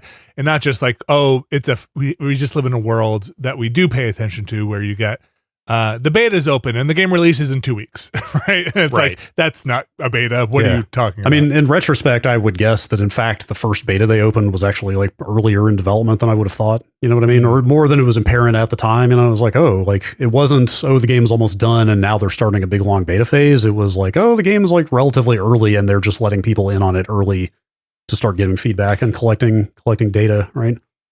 So it's free to play. I guess that I was going to bring me to my next follow up to that thing I just said about, betas that are not real betas. They're just kind of early access, or sorry, not early access. They're more like, get the game 2 weeks early kind of thing. The other one is early access, which you've paid for a game and then you have the ability to play the game during the development process. And that is not this either, because this comes and goes, which I feel like is keeping your appetite for this game much higher than if it were just an early access and putting patches out. Yes, like I'm kind of like extremely bummed every time this goes back offline. And excited when it comes back. Yeah, yes, like that's all I wanted to play when it came back online last week. And in fact, probably the most I have played of anything since last week is this. And do you think that's like, because you don't have to keep up with it constantly, when it's coming back out, and everybody is kind of experiencing the new stuff in the beta for a limited time? I mean, a lot of it just really appeals to my short attention span. Like really, it's like, I feel like I'm doing their marketing for them here, because this is exactly what I'm sure Bob, if he's listening to this, is like, yes, keep saying that. But like the short, like the tight matches are like exactly what I want out of this. It's like, that's the top line pitch of this game, of like shorter, more condensed rapid fire matches is like, like I said, I can play 3 matches in 20 minutes and then walk away and feel like if I got stomped 3 times, I'm not very happy probably, but like I felt like I got 3 full experiences, like you couldn't play 1 StarCraft match in that time. Like it just feels like, it's so easy to just pop off a match or 3, or like, okay, I'll play one more. Now I'm done. Like it's just, it zero barrier to entry. You know what I mean? Like totally. And like, I could not tell you how many thousands of video games I've touched in my life. I'm to the point where like too many studio logos at the beginning of the game is a knock against me spending more time with your game in some cases, so like in that sense, being able to just like from launching it on Steam to being in the match playing in like 90 seconds and being able to just whip through match after match is just super satisfying. Yeah, I'll say even my time with it, I'm not a competitive RTS person. The fear of losing goes away because you're just grinding. You're like, whatever. Yeah. Like I didn't commit that much time. Nobody's going to think I'm a terrible player. Like didn't waste anybody's time for 4 hours. Yeah. And I think this might be new voiceover. I don't think I remember this from previous betas. They've got, the Drifter from Destiny is the announcer in this game. And one of the things he's been saying a lot when I finish a match now, and I think it might be keyed to when you lose, is he basically says, you only lose if you didn't learn anything. And bring a sword. Super. Yeah. Also that. But like, that's like actually genuinely in practice in this game, like the matches are short enough, and that's part of the condensed nature makes it really obvious what you did wrong. Yeah. Like I am actually learning every time I lose very explicitly, like, I needed I needed more splash to take down what they were throwing at me, or like, oh, I went too hard on expanding too early there, or you know what I mean? Like the strategic ebb and flow and the rock, paper, scissors of the unit balance, like, is so much easier to parse if you're not a pro esports player when matches are shorter and there are fewer moving pieces. Yeah, there's only so many things that can go wrong. Yeah. And like you can you'd be like, oh, I made the mistake. Yeah, and there's only 8 units per side, so it's right. like very obvious if 2 or 3 of the units that were matched up were the problem. Like it's like you feel yourself getting better in a way that's really satisfying. It's almost we talked a little bit about this in the non-spoiler part of Blueprints, but it's almost like, the opposite there, where you've dedicated maybe 20-30 minutes in a run in a run-based game like Blueprints, and then you're like, I didn't get anything out of it. Yes. I'm very deflated. It really does feel like the inverse of that experience. Yeah, where you're just like, okay. Yep. Even if you didn't get anything out of it, what was 2.5 minutes of my time? Yep. 100%. And so, yeah, I think that's cool.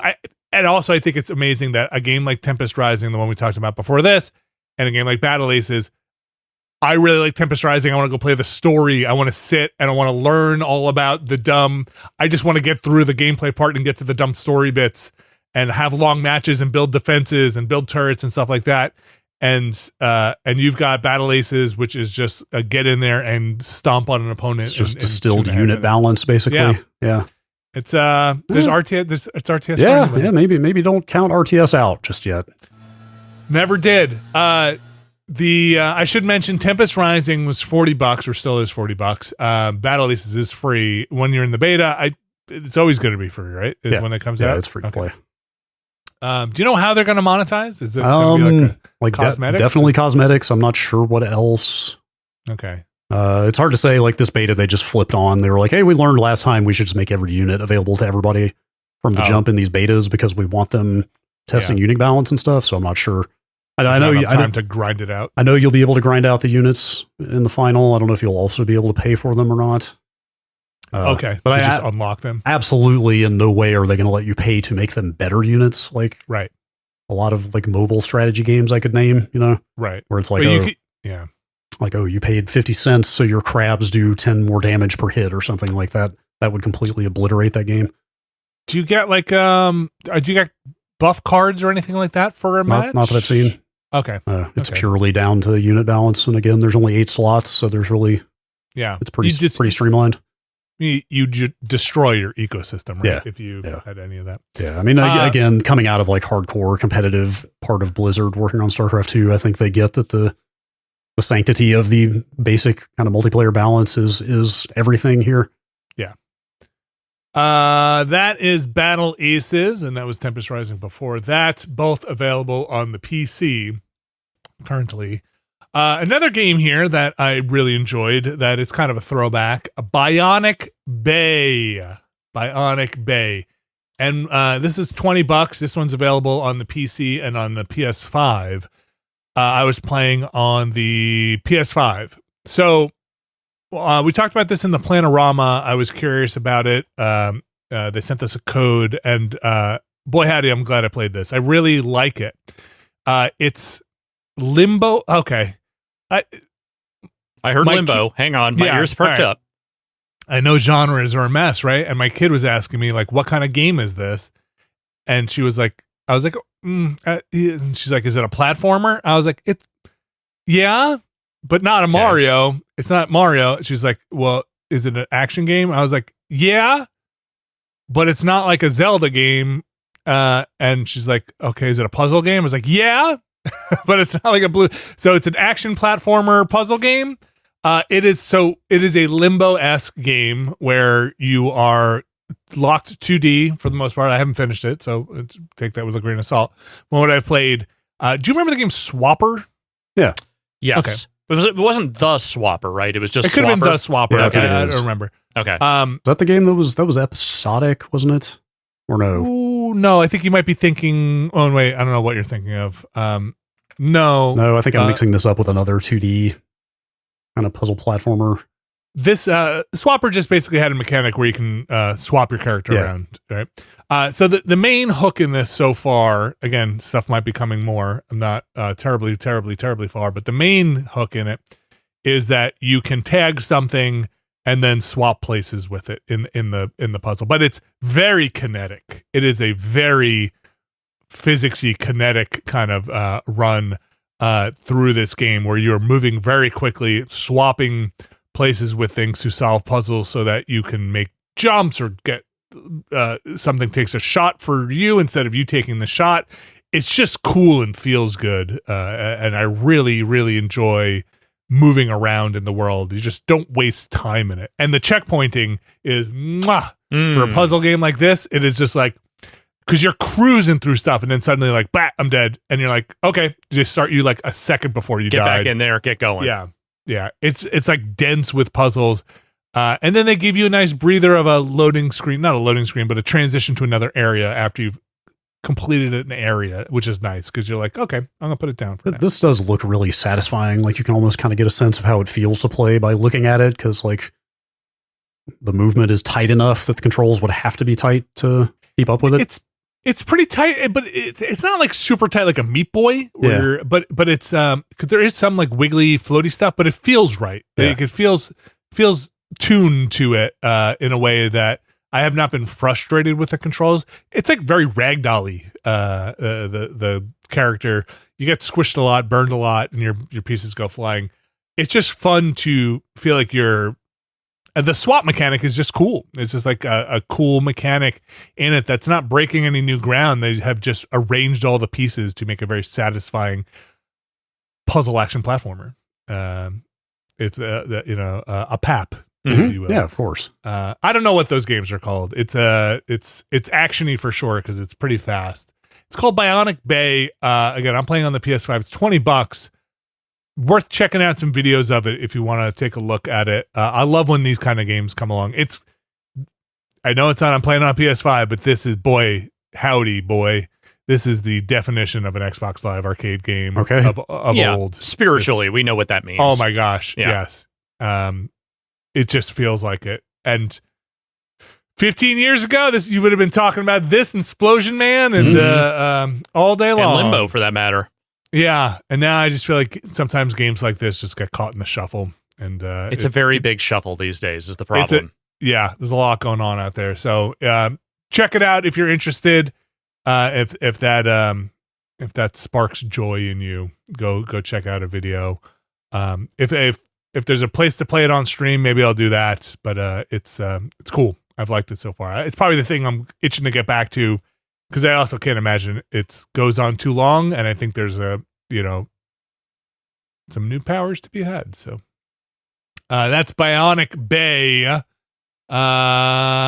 Alex, what is going on? So, okay, this next game we're going to talk about here, is this another one in the 8,000 games released under Strange Scaffold? Yeah. Yes. Okay. Yes. What is Creepy Redneck Dinosaur Mansion the third? Well, what's your guys' experience with Creepy Redneck Dinosaur Mansion 1 and 2? I played the first one on PSP. Mm-hmm. I don't think I've touched very Now, fun. did you check out, Creepy Redneck Dinosaur Mansion 0, which is the one that really kind of like got the franchise back on track? I thought the story was good. I don't play mobile games. I'm sorry. Okay. All right. I thought getting back to the story, I think 2, when they added those new characters, was bad. Yeah. Okay, so this is the joke everyone has been making on social media, kind of in the lead up to this game coming out. Maybe in better ways or not. Yeah, I'd say we were about on par. Okay, good. But yeah, so more this is effective or not. Yeah. This is the latest Strange Scaffold game. It is how do I describe this? Okay, so it is a match 3 battling game, and it is also let's just call it visual novel style branching narrative, and it's a meta narrative because the Creepy Redneck Dinosaur Mansion franchise, as it exists in this universe, is an ongoing video game series, and you are the protagonist of the latest one that has become self-aware while the game is still in demo development. What you are presumably playing is what is supposed to be the vertical slice demo of the real game, but it's buggy and it's fucked up in some ways. And when you become self-aware, you start talking to some of the other characters of the game who are like, yeah, you need to go through and you need to debug some of this shit because it's fucking broken. Weird. I was not expecting that. Yeah. So at the outset, you just kind of start going through Look, the style they are going for is a cartoony version of the old Capcom survival horror. You know, like you look like a STARS officer. Obviously the dinosaurs are a sort of Dino Crisis like / Resident Evil reference. Right, they just made it RE and Dino Crisis at the same time. But at the same time, it's all ridiculous. Like, one of the characters I ran into was just a tiny little, like, one of those little compy dinosaurs from, like, Jurassic Park, but it just has a gun. Like, he's just holding a pistol with 2 hands and is, like, clearly has an entire hand wrapped around the trigger and just shoots you sometimes. I mean, it is called Creepy Redneck Dinosaur Mansion 3. Yes. That's definitely Resident Evil and Dino Crisis. I don't know where the redneck part comes in. Maybe there's another Resident Evil kind of went in a redneck direction late in the series' life. 7. Sure, I guess. Yeah. Is Chris Redfield a redneck? Probably not, but... yeah, okay. Debate. If you're a member of STARS, you might be a redneck. But so, like, when you go through the different branching paths, every time you run into an encounter that requires gameplay, it's a match 3 battle. And, there's some gems that appear in every battle. Sometimes they do different things depending on what the battle is. There are other ones that are for very specifically battle specific. And you're trying to build up your meter to, do certain abilities that are tied to that battle. Like, for instance, if you are, let's say you're being stalked by a giant suit of armor that's really strong, you need to collect a certain number of gems so that you can sucker punch it every once in a while. And they tell you which types of gems you have to have a bank of in order to do that ability. All right. I have a couple of questions. Only a couple? Far. All right.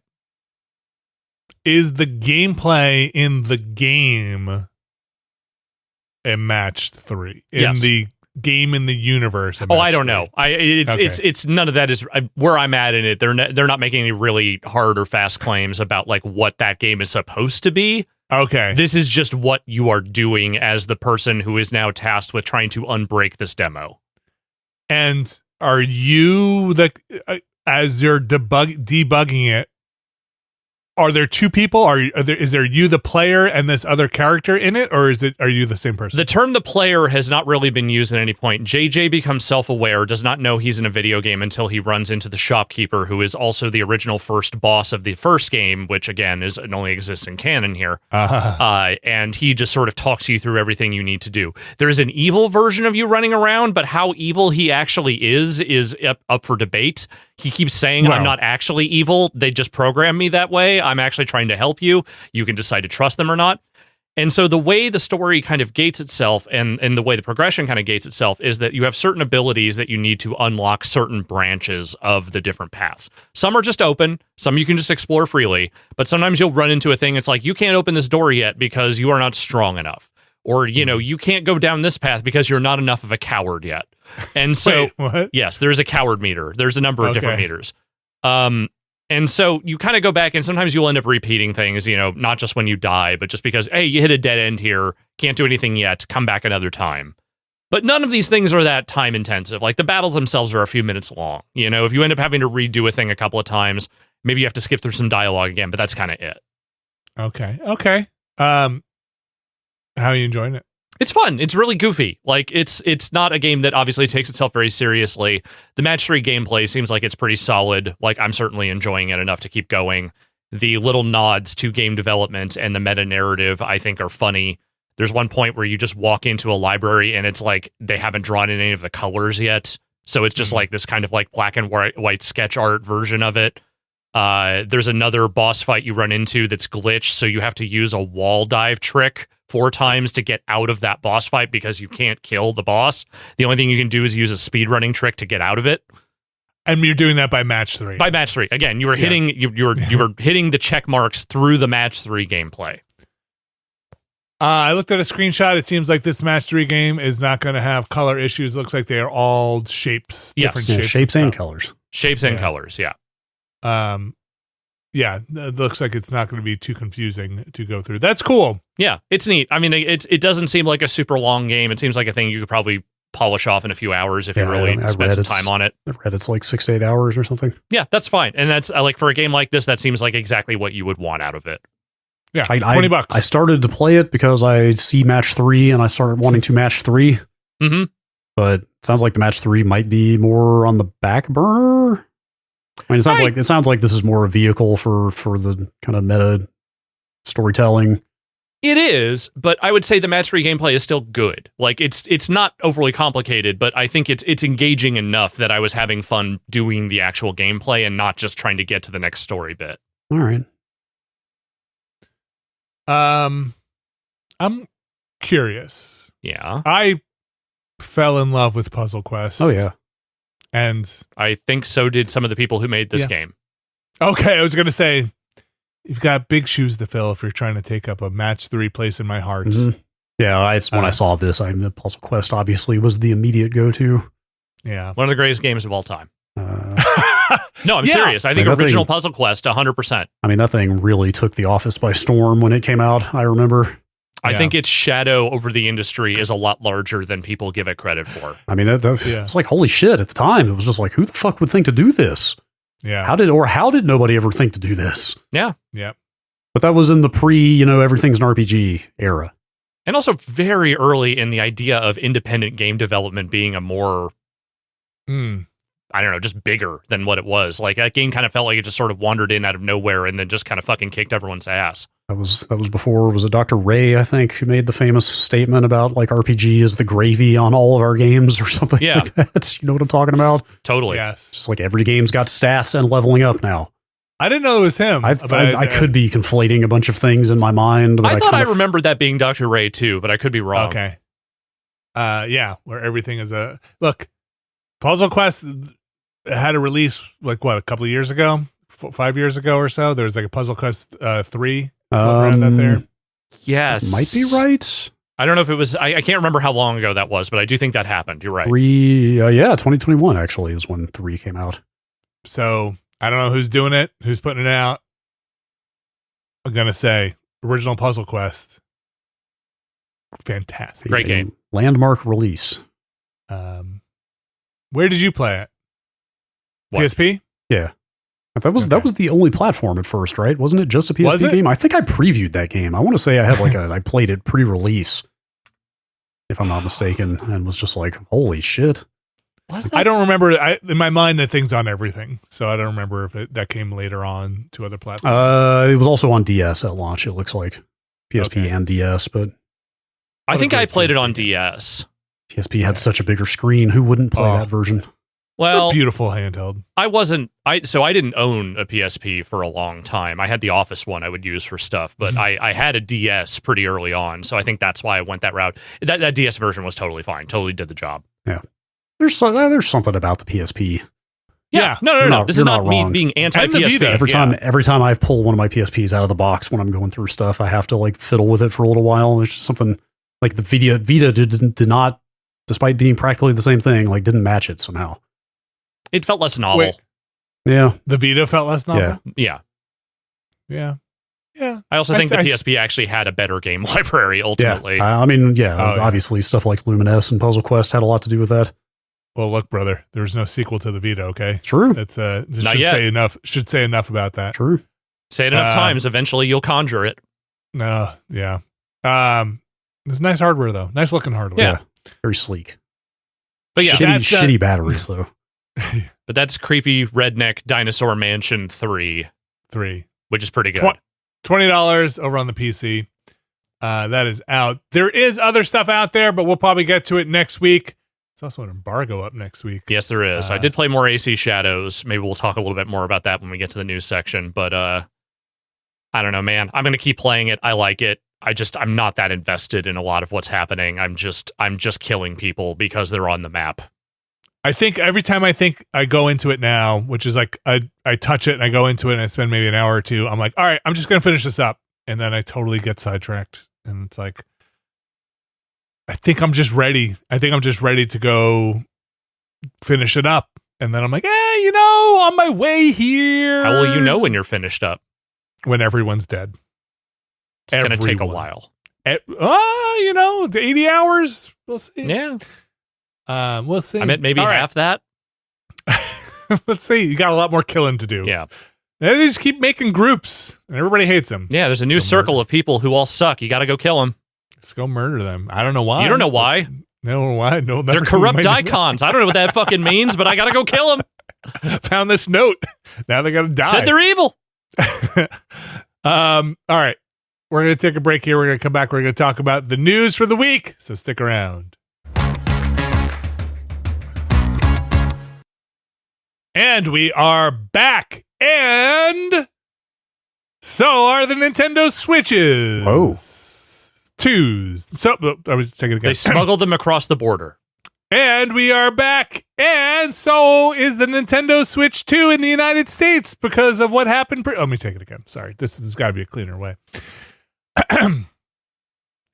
And we have returned from our break. And so has the next console from Nintendo, the Switch 2, which was announced, but the price was in question because of the tumultuous market and tariffs that have happened in the United States. And we're also back from break. Nailed it. In one. And just like the current administration, somehow you seem to make it worse with every successive try. Are you saying I don't have a plan? I'm saying there never was a plan. So Brad, this news about the Nintendo Switch is going up for pre-order now was the reason why this is news is because will they, won't they kind of were on the fence about what this price is going to be. You may remember that the 6 a.m. reveal of the Nintendo Switch 2 happened on Liberation Day. You know, it's a part of the history that I had forgotten. A matter of hours after the $449.99 price was announced in the U.S. So much history happening that day. Some additional variables were introduced into the question of what would a Switch 2 cost, for example. This news is kind of inconveniently timed with this podcast because by the time this goes out on the public feed, the pre-orders will be like 6 hours old. No, 9 hours old. So yeah, presumably there will be no more pre-orders to pre-order by the time the majority of people hear this podcast. But hopefully they've heard about this elsewhere. So you're saying, I'm going to stop you here for a second. You're saying, Brad, and I agree with you, I'm just putting this out there, that these pre-orders will sell out. Probably. I don't know though, actually. I mean, like that was kind of part of the word last year when because remember when the Switch 2 was rumored to be out like last September? No, remember that? It's been so long, Brad. I vaguely remember it. We spent the first half of last year thinking the Switch 2 was coming out in the fall. Part of the narrative around the delay of the release was like, oh, they're going to have a lot more. They're going to have months more to manufacture additional units for launch. Like I think analysts have been talking, they were going to have numerous millions of units ready to go at launch. All units? All units. Uh-huh. So like maybe there will be more Switch 2s than you think. I don't know. They're going to sell it. Okay. Probably. Look. They'll probably all be gone tonight. We have discussed in our grand strategy Nextlander meetings where all the dankest shit gets talked about, that we are going to be at our computers at midnight Eastern to look for a Nintendo Switch 2 pre-order. That is the operating assumption that that seems very likely. Yes, they will be sold out kind of quickly. That's what I'm operating under, and that I should have a Best Buy or Walmart tab open till midnight. Which is why it's actually good that this podcast is not going out until after the pre-orders have been up for 9 hours because we're more likely to get them. That's right. Yeah. That's right. Nobody would have known about this if it weren't for us. But how much is it going to cost me, Brad? Yeah, the price has not changed, I guess, is the actual biggest news here. On the hardware side. But yeah, the price of the actual units, it's still $450 for the Switch 2 or $500 for the Mario Kart bundle. A lot of accessories are going up by what appears to be $5. Yeah. Which I guess Project is just $5. I guess that's just a hedge against uncertainty around who knows what the prices are going to be like or who knows what the economic factors, I should say, are going to be like in June. A certain uncertainty. Right. Let's just build a little bit of buffer in. Mm-hmm.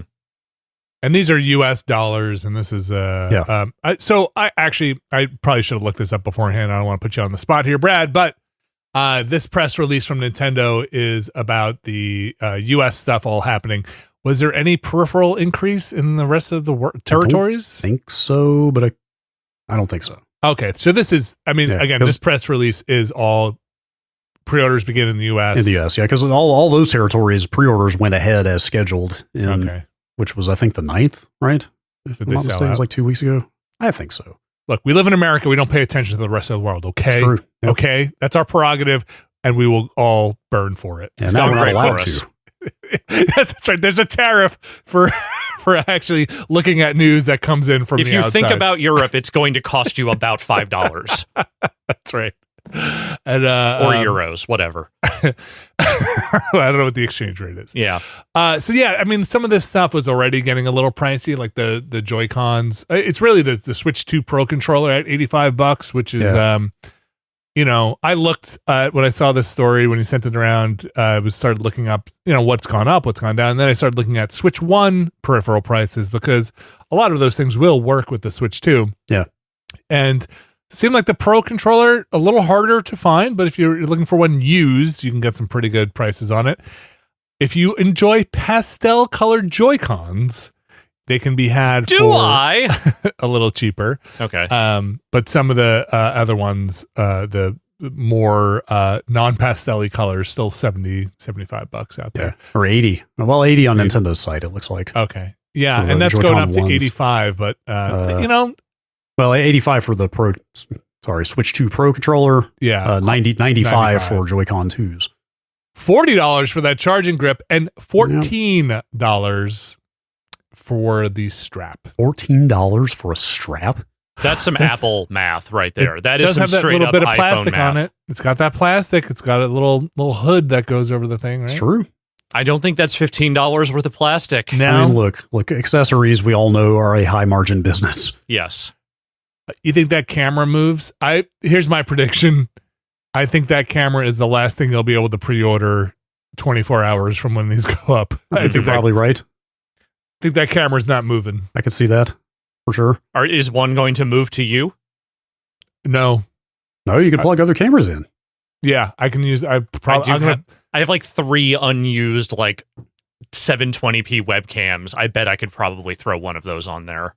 What is the PS5 one? Is that USB-C? I think it is. I think it is. I don't know, actually. Ask me anything about the PS5 camera, which I think I might also own. Probably is, but I can't say for sure.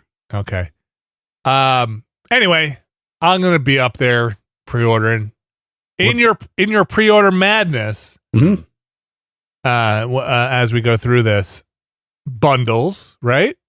I'm getting that Mario Kart bundle. I mean, it seems like the Mario Kart bundle is the way to go on this one. Yeah, I mean, it's a way cheaper way to get that game.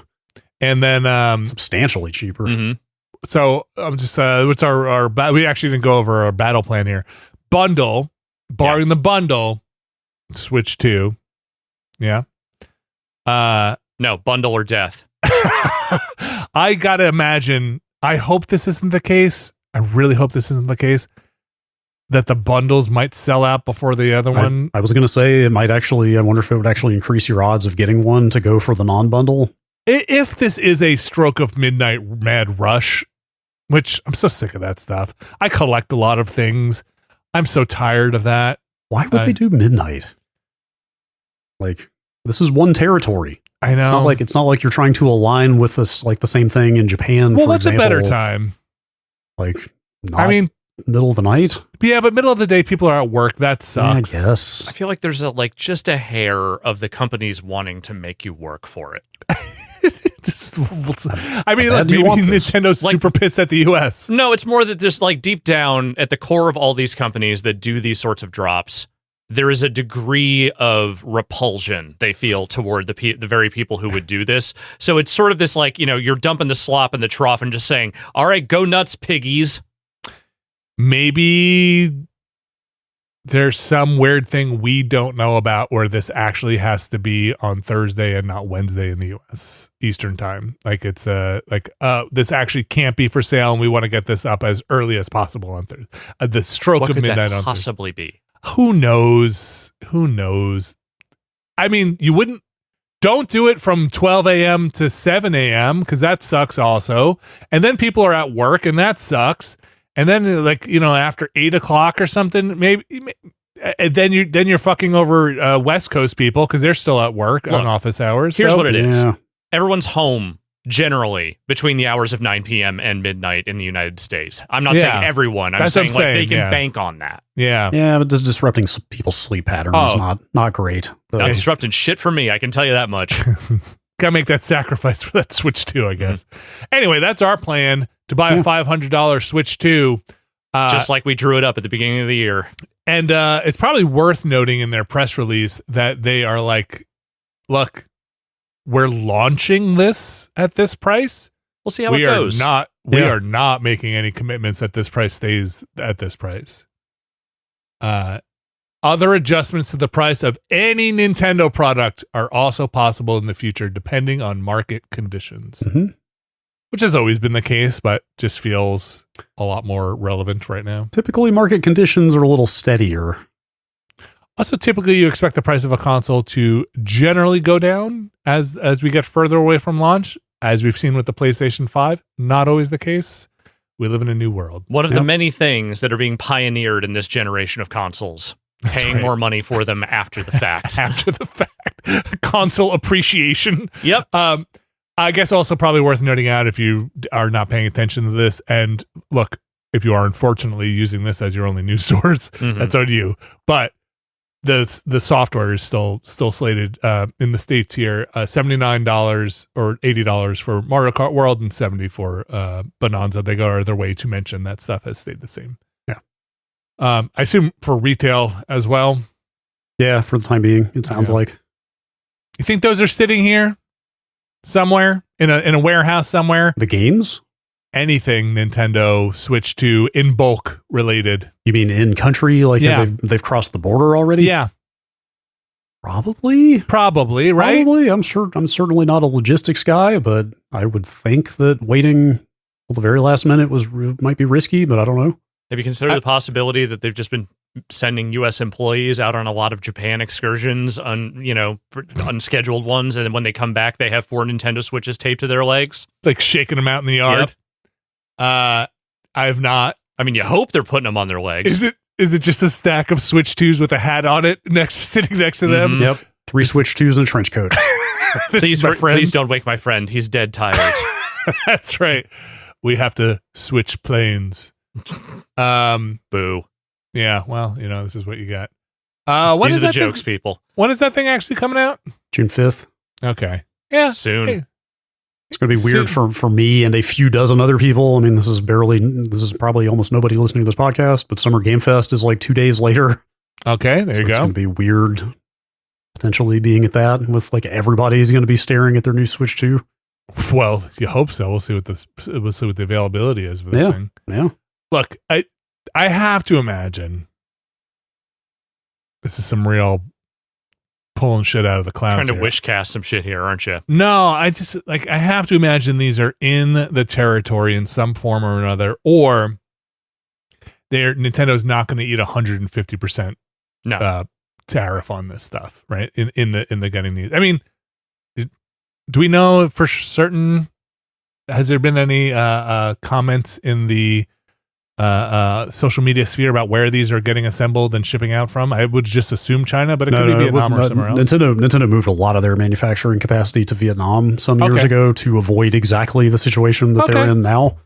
Okay, so they're not at that 150 or 40 whatever mark, but not that catastrophic one, but a pretty stiff tariff ended up being levied on Vietnam as well. And has since been rescinded for the moment. So so maybe they're just moving those babies. Some of the news, some of the reporting subsequent to the tariff announcement was around like Nintendo was allocating all of its Vietnam-made stock to the U.S. Okay, is what was being reported. Like they're funneling all of that here to minimize the impact. But again, that has changed since then. So it's who knows? It's definitely the first console purchase that has ever happened for me that I feel like it's not a question of FOMO, or it is, but it not necessarily just like, I need this, I need to get this, I need to be up at midnight to pre-order this and get this thing as soon as it launches. But also the next opportunity I get to purchase this, it could be $25 more expensive or $30 or $40, which is just a weird place to be. Yeah, I mean, stuff like graphics cards are in the exact same boat, of like all those new NVIDIA and AMD cards came out over the last few months. They were MSRP for like 6 hours. Oh, really? And then, yes, if you didn't get them on like day one, basically they're like $500 more than list. Jeez. You know, like That's bananas. It's rough out there.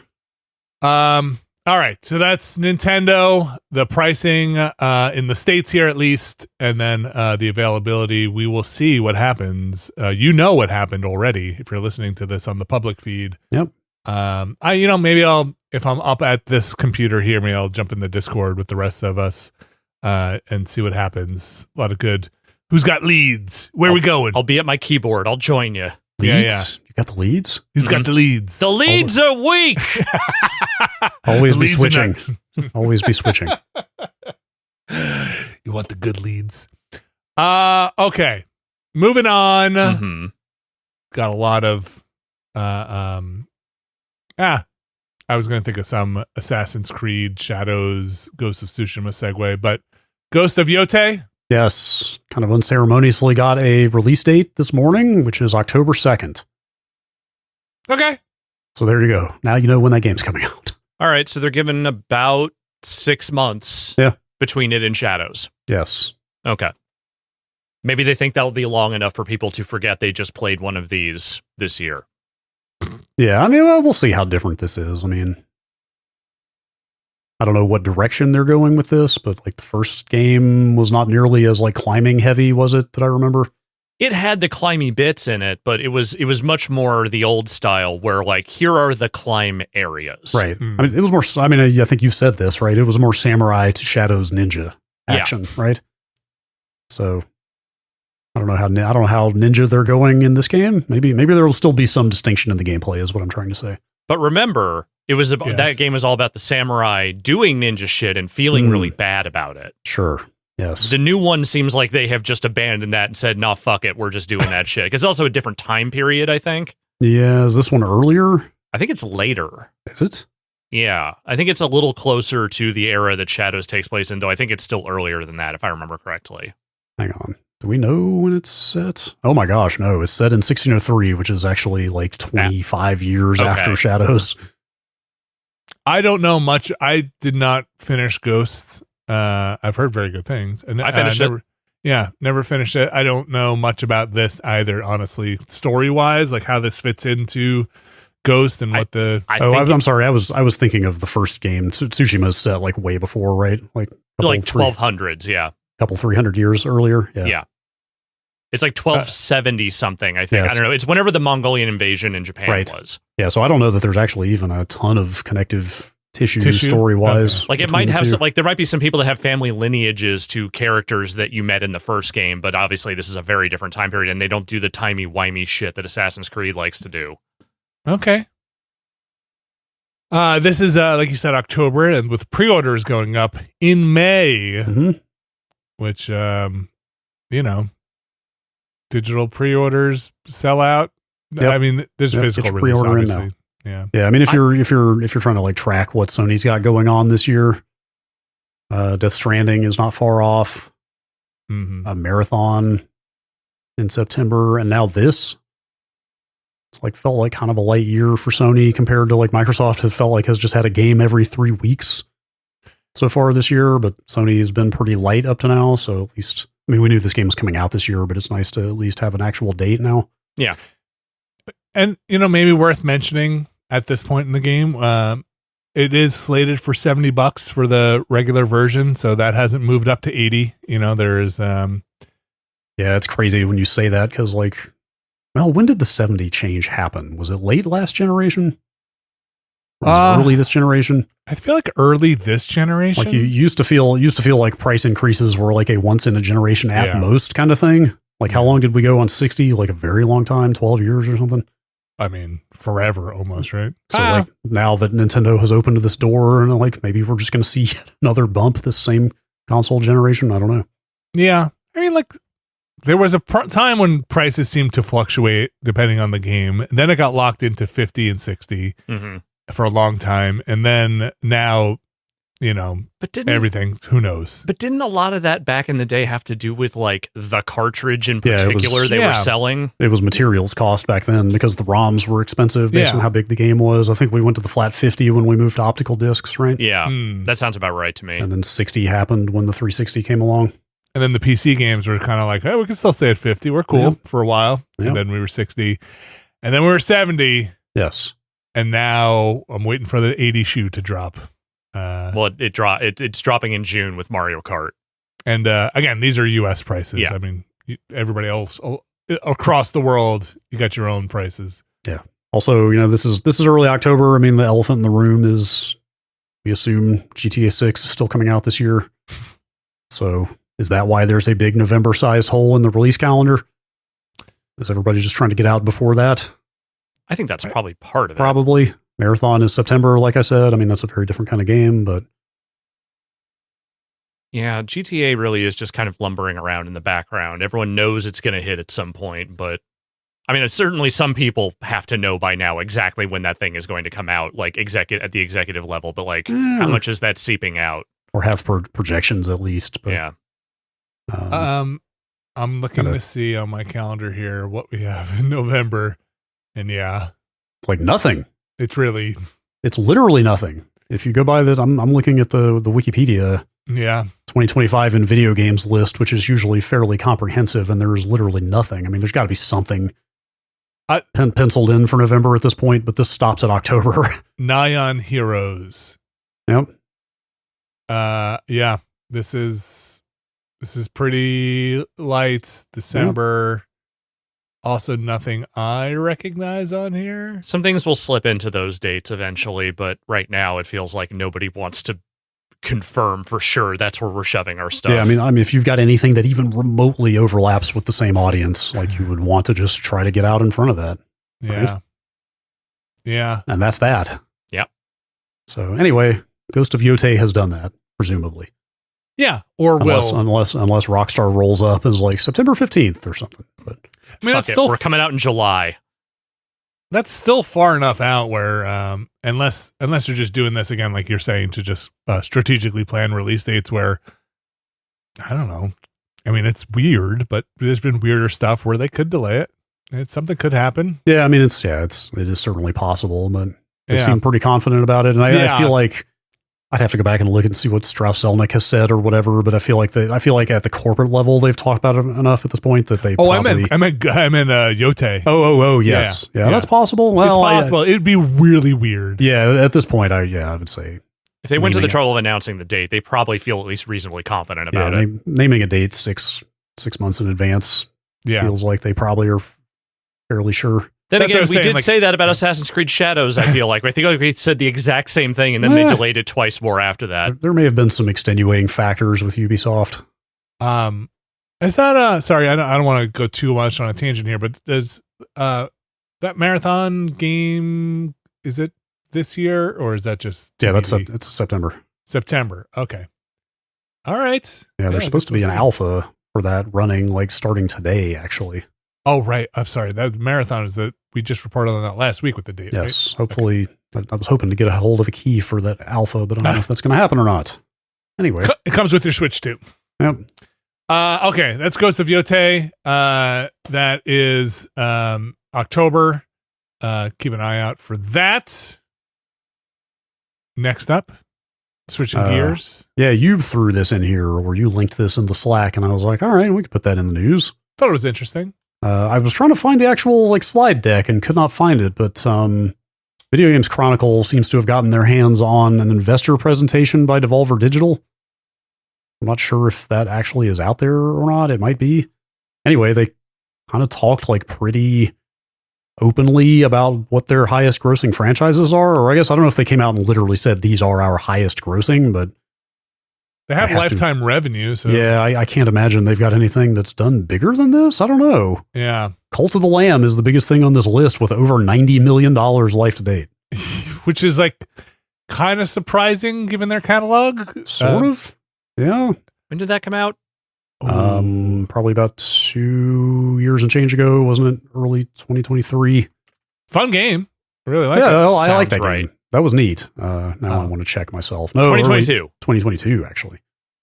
So tail end of the pandemic, but I would not call that a pandemic game. It was the sex update. Yes, Yeah, that's right. If you recall, that's what pushed it to such lofty heights. Astroneer is number 2 here at over 80 million. Which is so there's unfortunately, since we don't have the slide deck, there are little like asterisks and like citations that we can't see on the slide.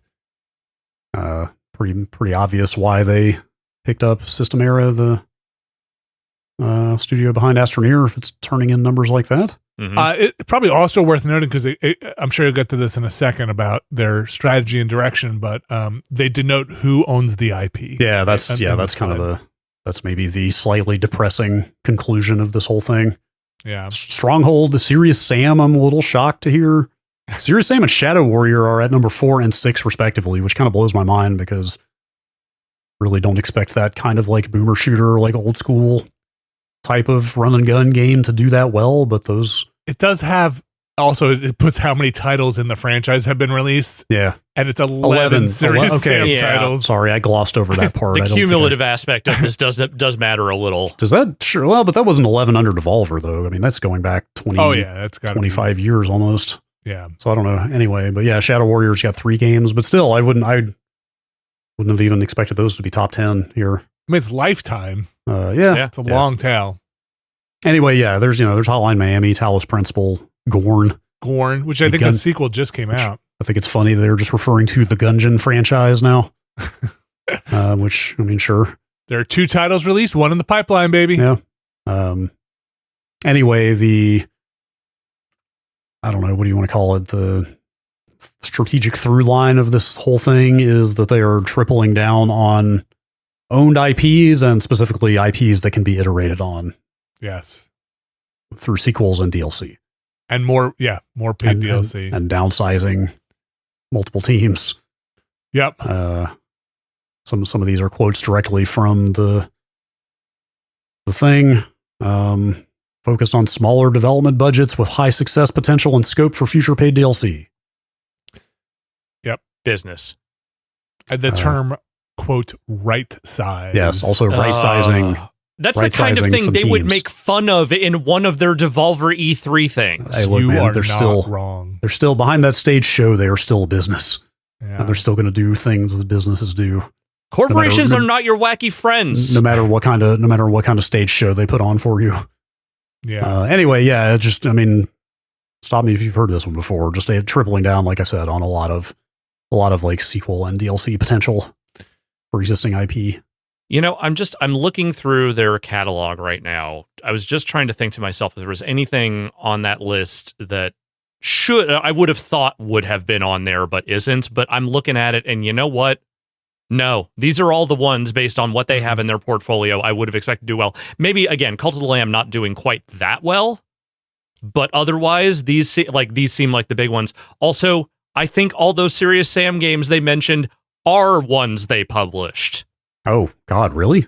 Serious Sam HD, the first encounter. Serious Sam HD, the second encounter. Serious Sam Double D. Serious Sam Kamikaze Attack. Yes. Serious Sam the Random Encounter. Serious Sam 3 BFE. It goes on. Okay, if you're counting like HD remakes and stuff like that, then sure. Their first, according to this, their Devolver catalog, the first 8 things they put out were all Serious Sam games. Yeah, that tracks, I think. I'm sorry, I'm trying to look through. I did find a thing that has their slides. I'm trying to find this slide, and I'm going to send this to you, Brad, right now. Because it is up here. Yeah, it may have been something they just posted publicly. I'm not. Yeah, it wasn't like a leak or anything like that. No, it's actually just totally available on their thing here. So, sorry, 1 second. But the little marks are for Astroneer, just acquired November 2023. That's when they bought them. Stronghold acquired June 2021, and then the third one, Asterisk or I think it was Hotline Miami. Lifetime publication rights for Hotline Miami and Hotline Miami 2, which I would have thought Hotline Miami would have done much better, like Lifetime, Yeah, well, I don't over 30 million for. I mean, that's a lot. It's not bad for 2 games. Yeah, pretty good. And I think Hotline Miami 1 may have done way better than the second one, if I remember correctly. But I also I might just be thinking critically. It probably sold just fine. I could see that. Anyway, just some interesting insight into some of the bigger indie franchises from one of the bigger indie publishers. Yeah. Are they even indie at this point? I don't know. What is indie at this point? Define it for me. I guess we could just go smaller publishers, right? Yeah, let's call them not AAA publishers. Baby Steps is still coming out, yes, right? Yeah. Yep. Yes. Still stoked for that one. That's all I want from Devolver. Right. Still dying to play that. I guess on some level, I wish Ape Out had been on this list, but I also understand why maybe Ape Out is not on this list. Oh, yeah. That was cool. I love that game. The game's neat, but I mean, that's kind of like the definition of like a niche critical darling. Yeah. Yeah, in their slide, in the rest of their deck, this was mentioned in the story too, but the Switch being a main platform to focus on, as that's one of the biggest. So they said they're going to focus on the Switch too. Look, I'm very curious to see what happens with Astroneer. I think that's a cool game. I think the DLCs didn't really hit for me. So that Star Seeker thing still kind of TBD. What that is making doesn't necessarily seem like what I look for in Astroneer, so I don't know, but yeah, we'll see. We'll see. All right, sorry. Now I'm just like scrolling through their deck because it's kind of fascinating that this is all just up here. Show me your deck. Their outlook, a busy 2025 schedule with at least 13 titles anticipated for release. Continued strong back catalog contribution expected, supported by additional paid downloadable content. A healthy balance sheet with 41 million cash holdings. That right sizing thing really it's not just you don't like that term? I don't think it's the first time I've heard that, to be fair. I don't think they coined it or anything. No, but them using it is the thing I take umbrage with because again, that is exactly the exact type of corporate speak they would make fun of in one of their E3 videos. It was quoted in the Video Games Chronicle write-up, so I'm assuming that is in this deck, and that is not. I have to imagine so. Yeah. All right. I'm looking at it. Okay. You saw right sized. Mm-hmm. Okay. Oh, is that the refocused on internal teams? Yep. Okay. Hopefully, as we move forward, people are scanning their old materials. Check this out. Ready? Scanning archival materials in, and everything seems to be the right size for our historical record. I don't know. It's a little tortured. Yep. I'm a little tortured. Brad, what's going on in Japan in terms of archiving development? Yeah, this is like this. I don't know if I call this news exactly. This came from a talk that was given at SIGGRAPH Asia last fall. Okay. And then it was written up on a Japanese site called Game Makers in January, but only in Japanese. And gamesindustry.biz just ran a story on it this week. So I think it probably just took that much time to go from conference to Japanese press or write up to English press. Mm-hmm. It's not exactly new, but this presentation was a joint talk given by Square Enix, Capcom, Taito, and Sega. This is for you Video Game History Foundation types out there. Mm-hmm. These companies are like making like new modern commitments to archiving their history. And it was like, if you click through, if you go to Game Makers, the Game Makers write-up is linked from the games industry story. And you can machine translate the text, but the slides from the presentation are all in English, actually, from the SIGGRAPH Asia talk. So you can scroll through, and there's actually like somebody took photos of this talk. Like there's a ton of cool stuff in here. Basically, all these companies are launching their own internal initiatives to start or continue archiving a lot of the development materials from their decades of history, which is notable because if you haven't really kept up with historical preservation that much in games, Japanese developers have been notorious for a very long time for saving like nothing.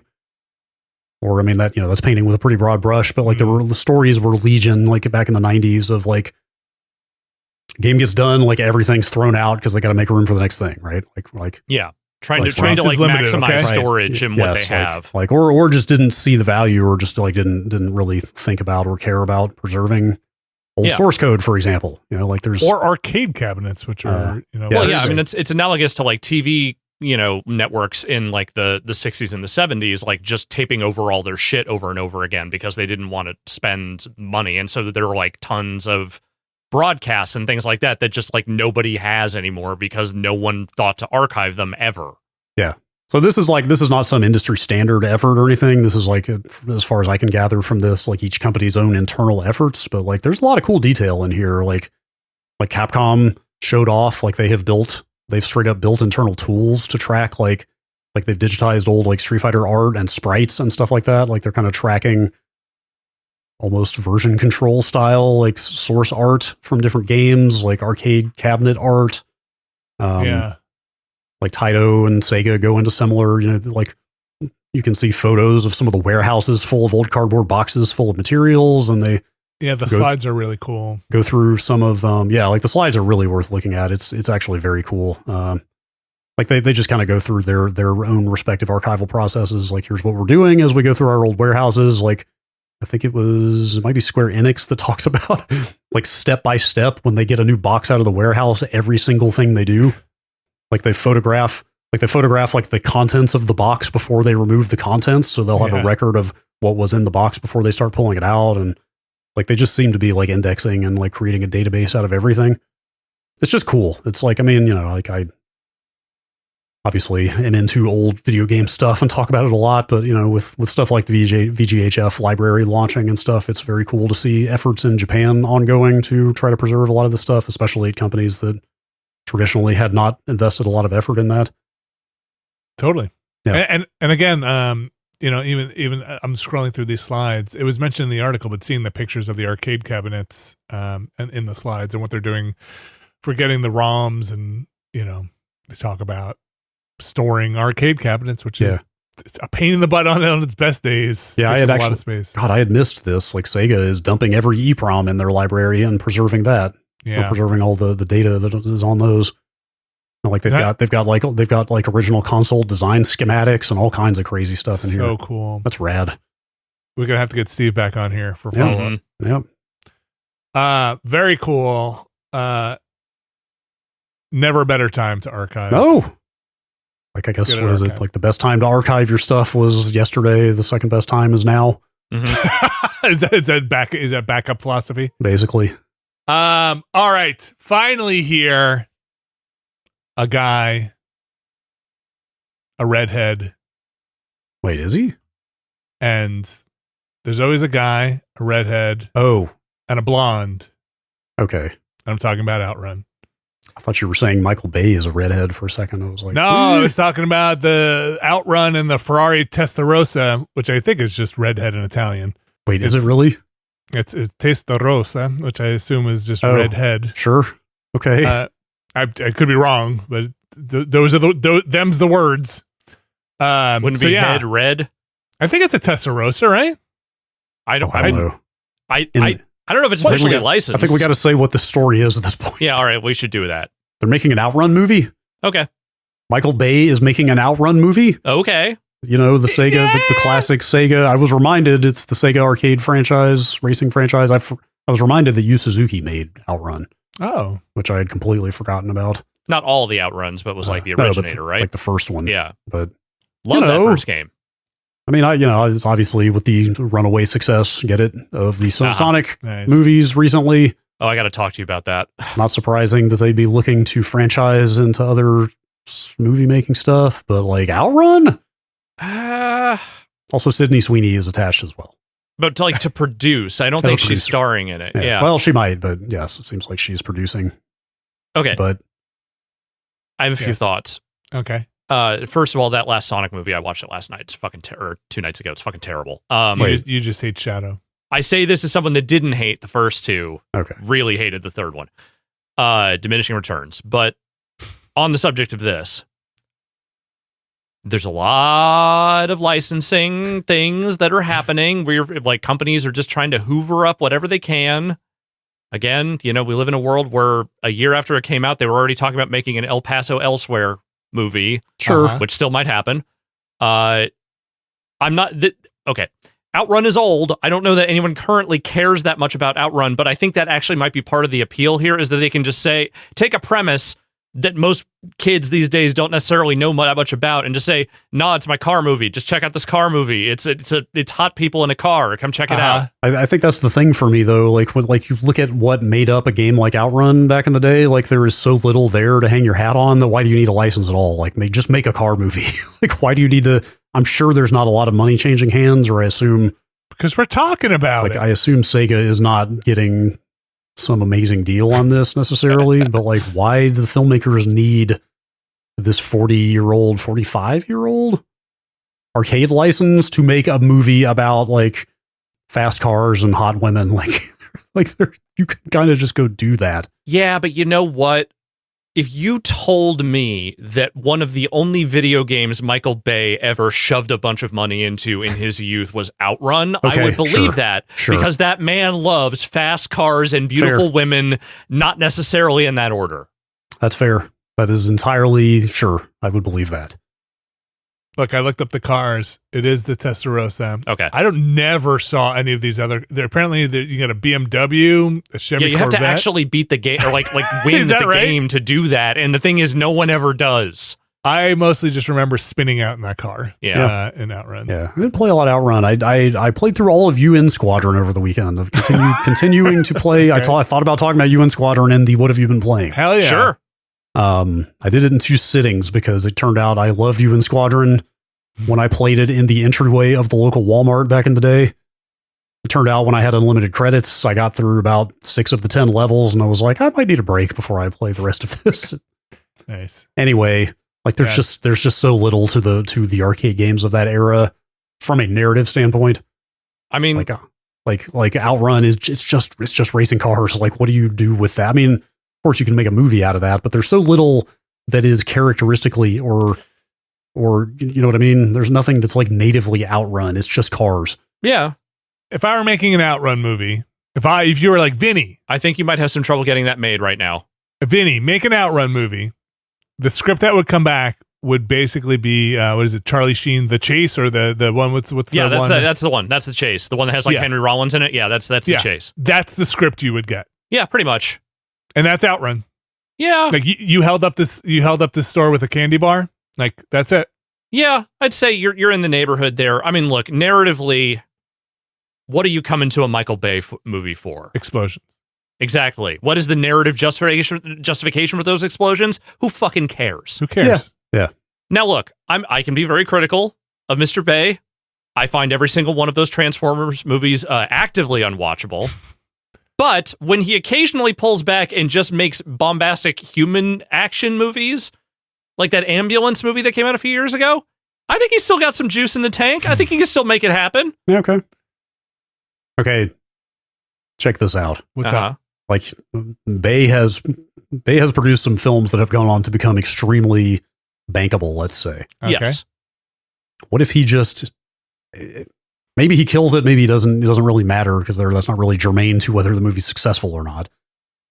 What if in like 5 years, OutRun is one of the biggest properties in Hollywood? Great.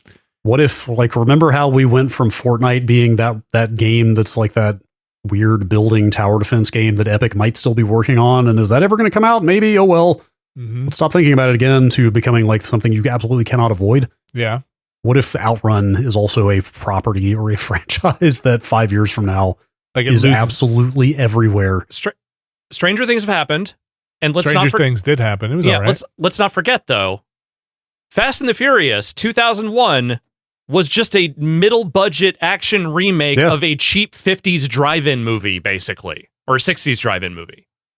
Which was basically, again, from my point of view, was Need for Speed, the movie. Yeah. And then Need for Speed, the movie, did terribly. Yeah, because it had already had its lunch eaten by something that was much better. But my point is, that thing started out as just a middle budget remake they could shove fucking Paul Walker and Vin Diesel into to make a little bit of box office, and now there's 11 of those movies. Right. Like, it's going to be so fucking weird if OutRun goes from a thing that I think of once every year when I look at a list of Sega Master System games to something that has made $8 billion at the box office or something. It's going to be so weird. Crazier things have happened.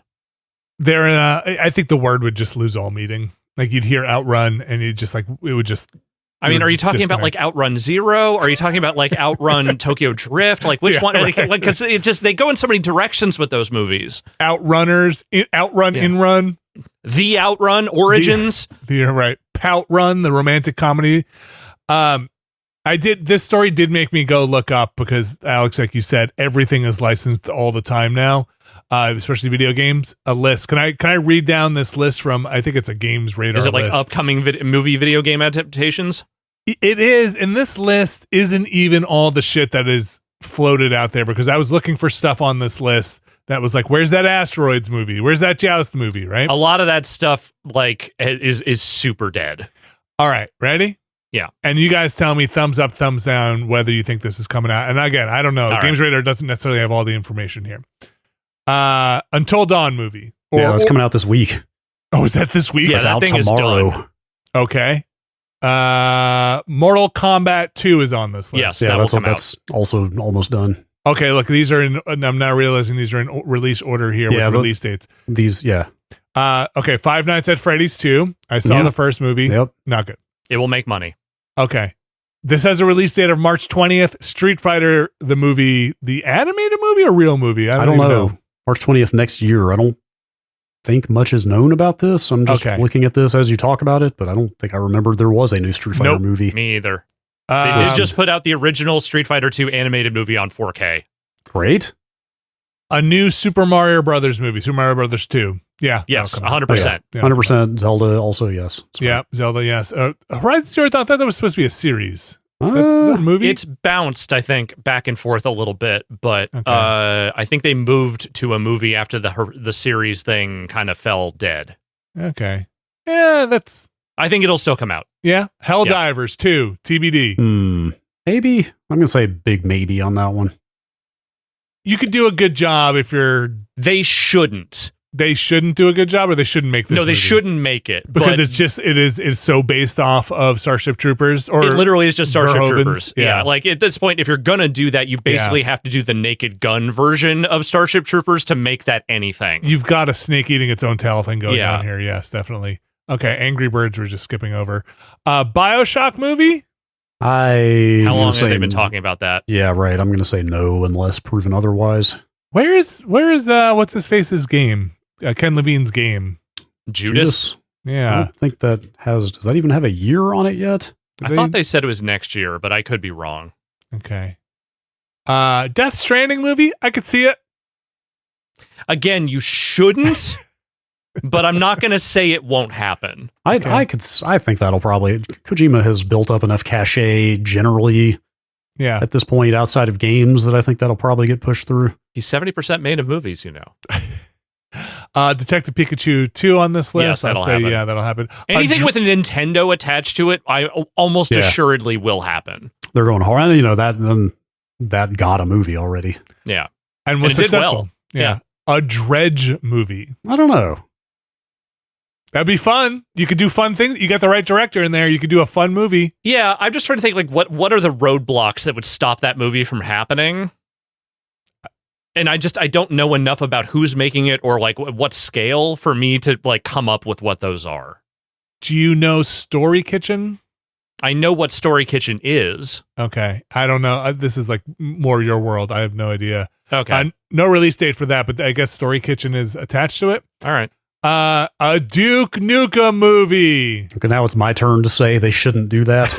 Let me echo it. You shouldn't do that. Cobra Kai creators Josh Heald, Hayden Schlossberg, and John Hurwitz will be producing alongside Dune and Godzilla production company Legendary. I mean, what I know of Cobra Kai, maybe they could pull out something justifiable with that. Again, these things could fall apart. There you go, Alex. El Paso elsewhere. I think it'll happen. You think it'll happen? Yeah. I mean, unless something happens where, like, Lakeith Stanfield can't be in it, I feel like that thing happens because he was the one kind of spearheading that thing, I think. Gears of War. I don't know. It's not that you shouldn't.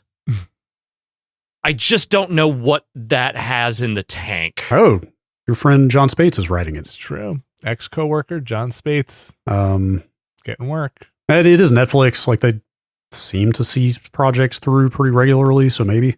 Yeah, Maybe. I can see that being some video music for them. Oh, That's what they make. wait. Oh, no. Oh, there's an animated film or series also in the works on top of the movie. I see. Ghost of Tsushima, the movie. Yeah, I think post Shogun winning like 1 million awards, I could see that probably happening. I think it'll probably happen. It Takes Two, the movie. It'll probably happen. The Rock is reportedly in line to star in It Takes Two. Of course. Things are not going great for The Rock's career right now. Okay, will there be a split screen sequence in the It Takes Two movie? Yes. And let's not forget The Rock. This is just reminded me of this for some reason more than The Rock being in this, the split screen thing. The Rock did the first person thing in Doom. Yep. So he is he's video game. He's used to doing gimmicky video game stuff. You know, I think technically Carl Urban did the first person thing in Doom. Right. So, Sorry. you know, he actually can't lay claim to that. Yeah, you're right. Don't steal that from him. Yeah. He has so little. Just Cause, the movie. Guys, we're only halfway down this list. I got one no and two no. We got to move to a pass fail format here, or we'll never get through this. Yeah. But I'm going to say no on Just Cause. I'm going to skim down. Okay, ready? Pac-Man. Fuck off. Portal. Saints Row. No. The Sims. Maybe. Somehow? Like if Sims, they do it maybe. Barbie movie style, maybe. Yeah. Sifu. Slime Rancher. Stray. I'm skipping some here. Yeah. Stray. Man, Space Channel 5. Okay, now they were Space Channel signing 5. a lot of contracts, weren't they? Space Channel 5 is now my opportunity to say they should make that. Yes, I agree. I'm not sure they ever will. I don't know who even said that they were working on it or what they're even basing this on. Hollywood Reporter seems like they said at some points. That said, if you make this movie, you will literally kill Lady Miss Kier. You will kill her. Wait, who's Lady Miss Kier? The woman from fucking God damn it, Groove is in the Heart. The band. Yes. Oh. What band is the Groove is in the Heart band? D-Light. Oh my God. Yes. The woman from D-Light who sued Sega because she believed that the Ulala from fucking Space Channel 5 was a total ripoff of her. Right. I forgot about that. Oh, wow. Do you want to be the one that kills Lady Miss Kier? I don't. Put her in it. Put her in it. I think that might be a thorny legal situation. Okay. Split Fiction. Streets of Rage. I'm just moving. Yeah, just go. A new Tomb Raider movie. Uncharted 2. Yeah, that'll happen. Watch Dogs movie? I don't even know if they're going to make another Watch Dogs game at this point. Yeah. Okay. I think a lot of these maybe had momentum at one time and have since trailed off. A Yakuza movie. I mean, remember they already made that Amazon series. In addition to the series. You know, like remember that Asteroids movie, you know, like this has like there was supposedly a Mass Effect thing in the works. There was a Tetris movie at one point that wasn't the Tetris movie we saw. Maybe it was. Maybe it's what happened. No, anyway. It was about like alien blocks coming to Earth. I'm not fucking with you. I remember they were controlled. They were like controlled. Like It was a film adaptation of that one Nintendo Power Tetris cover. Yep, pretty much. You go. There's a lot of licensing going out there. I don't know if you know this. Video games are hot. Video games are hot. I hear they're a very successful medium, almost as big as movies. I've heard they are the dominant cultural medium of our time. You know what's not on here? Which I didn't see. Maybe I skipped over, and maybe it's because Monster Hunter kind of tanked. A lot of Capcom stuff. Where's Resident Evil? Where's more Resident Evil? Bring it back. Reboot. It's time for a reboot. Maybe they had their time and they're done. They were doing some RE animated stuff at some point, like computer animated movies, but I think that's kind of where they've been for a while. They were really at the vanguard of making video game movies for a while there. It didn't always work out. Yeah, right. Yes. Give me a Layton movie, a Professor Layton movie. I'd watch that. That would be fun. An anime. Yeah, I think is there not an anime? Probably. There probably is. Vinny, you just want Poirot with puzzles. Maybe. That's really all you're looking for. Maybe. Give me a Bionic Commando movie. You could probably do a cool thing with Bionic Commando, like that arm just swinging around, like a lot of overdone graphic CG and stuff like that. Man, there were 50 episodes of the Professor Layton anime. There you go. There's also Phoenix Wright anime. I watched some of it. It's pretty good. It's all right. There's a lot of anime. It's a lot of anime. That was in. Okay, we should move on. That was in the slides for the Capcom old assets preservation thing. Iconic in-game UI assets such as objection bubbles are also available. Fantastic. And there's a whole like array of all the different versions of the objection bubble from Phoenix Wright that they have archived. Fantastic. It belongs in a museum. Yep. It belongs in. Oh, look, I'm sorry. We're going to end it. I have eaten up the emails with my list of video game movies in development. Vinny Caravella writes in, what video game movies are possibly signed in development? And there's your answer. Too many. Too many. They will not all be made. That is my confident prediction. All of them will be made, and they will all be glorious. And you want to bet on it? No, because DraftKings can help you out. What's the line? You Yeah, can see the what's the line at the bottom of this podcast, Run. What's the line on that Sifu movie getting made? It's not good. That's going to do it for this podcast. We got actually a lot of stuff going on this week. We've got Mike and Vinny Destroy the World. That's the Warhammer feature up on the Patreon now. We've got Will, Brad, and Vinny Destroy the Universe. That's Void Crew. That is up. That was a stream on Monday. That was a lot of fun to go back into Void Crew with some of those updates. No reason to save our progress because we are the best. Yep. You made none, did you? Alex, we did fine. Okay. Alex and I jumped into the Rage part of Bloomin' Rage and Lost Records. Mm-hmm. Did we open the box? You'll have to tune in to find out. Is the box finally open? No. Spoilers. No. Check it out. You can see that. That is up now. Currently, we will have a patron Q&A on Thursday, so you can check that out. Of course, we've got the Watchcast, like we mentioned. Our documentary block is continuing. Jurassic Punk up now, so you can check that out. Find out all about the early days of ILM. Well, not the earliest days. Let's say the Jurassic Park days of ILM, some Terminator 2 stuff, and Steve Williams. Is that his name? Steve Williams. The days of liquid metal and dinosaur skin. That's right. And then on Friday, we will have a patron's choice. So you can go over to patreon.com/Nextlander and vote in a poll to see what you would like us to play. Are no bad choices. They're all fantastic. But you can make the wrong choice. So careful. Wow. Yes. The results so far are the literal opposite of what I expected. Oh, boy. I feel like that happens every month. Yeah. Huh. Okay. What's wild? What's in the lead? The Last Express. Really? By like kind of a lot. Okay, interesting. Did not think that would make it. Huh. Now, you know, people like point and click adventure games. I've never played it. I've been told often I should try it and check it out. Now's the time. All right. Well, we'll see.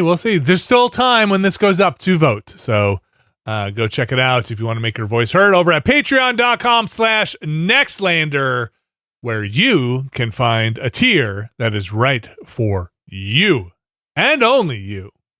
There's a bunch of tiers there, and there is one tier that gets their name read on this here show, and it's the Mysterious Benefactor tier. And I am going to read those names for you right now, starting with Sean Miller, RRE, Alpha Rhythm, Infelicitous Rips, David L., Kelly F., Brian Lucier, Skywarp, John Hubbard, NXL Retirement Fund, Evan Cook, Mark Wilhelm, Jerry Lee, Deidre, Mother of Squirrels, Gary Pejke, Robert Fisher Only Has Eyes for Gabriel Knight 3, and the rest, Bunny Prime, Jad Rita, Statics, Brian Murphy, Randy Duax, Randy Alderson, Andrew Tiebkin, Alex Wu, It's Me JP, Edward Chick, Andrew Slosky, Steve Lynn, Matthew Herrig, David Campos, Drew P. Wiener, and Tyler Treese. Thanks everybody for supporting us, and thanks to our mysterious benefactors. Woo! You know, yes. Maybe when we get closer to Halloween, yes, we should do Gabriel Knight 3. Are we ready for Gabriel? I don't know. Can we? Maybe by the time October rolls around. Can the world hand? Did we never finish that fan one? That fan Gabriel Knight game? Remember that fan FMB? That's one? right. I've always kind of like kept my distance from 3 because like 1 and 2 are beloved for different reasons. 3 is kind of like in that very awkward transition into 3D games, which was not entirely successful. You know what I mean? Like, I don't know. You want to know? 3 is a great game necessarily the way that 1 and 2 are. But it's the last, right? Yeah. Yeah. And maybe that's for a reason. Yeah. Maybe that's who can say? Maybe. We'll see. Just a thought. And we'll be there with your support. So thanks everybody for supporting us again. Patreon.com/Nextlander. Get us to October if you want to see Gabriel Knight 3. Get us to October. Maybe a little beyond. Yeah. Maybe a little beyond. Start there, and then we'll go from there. Couldn't do it without you. We've been having Abby and Will on a lot, which has been a lot of fun. So thanks for supporting us. We're able to bring people on. We're able to compensate them for their time, which we always appreciate. So thank you very much for supporting us at whatever tier is comfortable for you. That's going to do it for our show. I think that's going to do it. I've gone over the schedule. I've thanked everybody. And talked about what we've been up to. So, yeah, I think that's it. I think you can cut us off now. I think I can stop. Thank you very much, Alex Navarro. Thank you. Thank you, Brad Shoemaker. Thank you. Thanks, everybody, for listening, and we'll be back next week.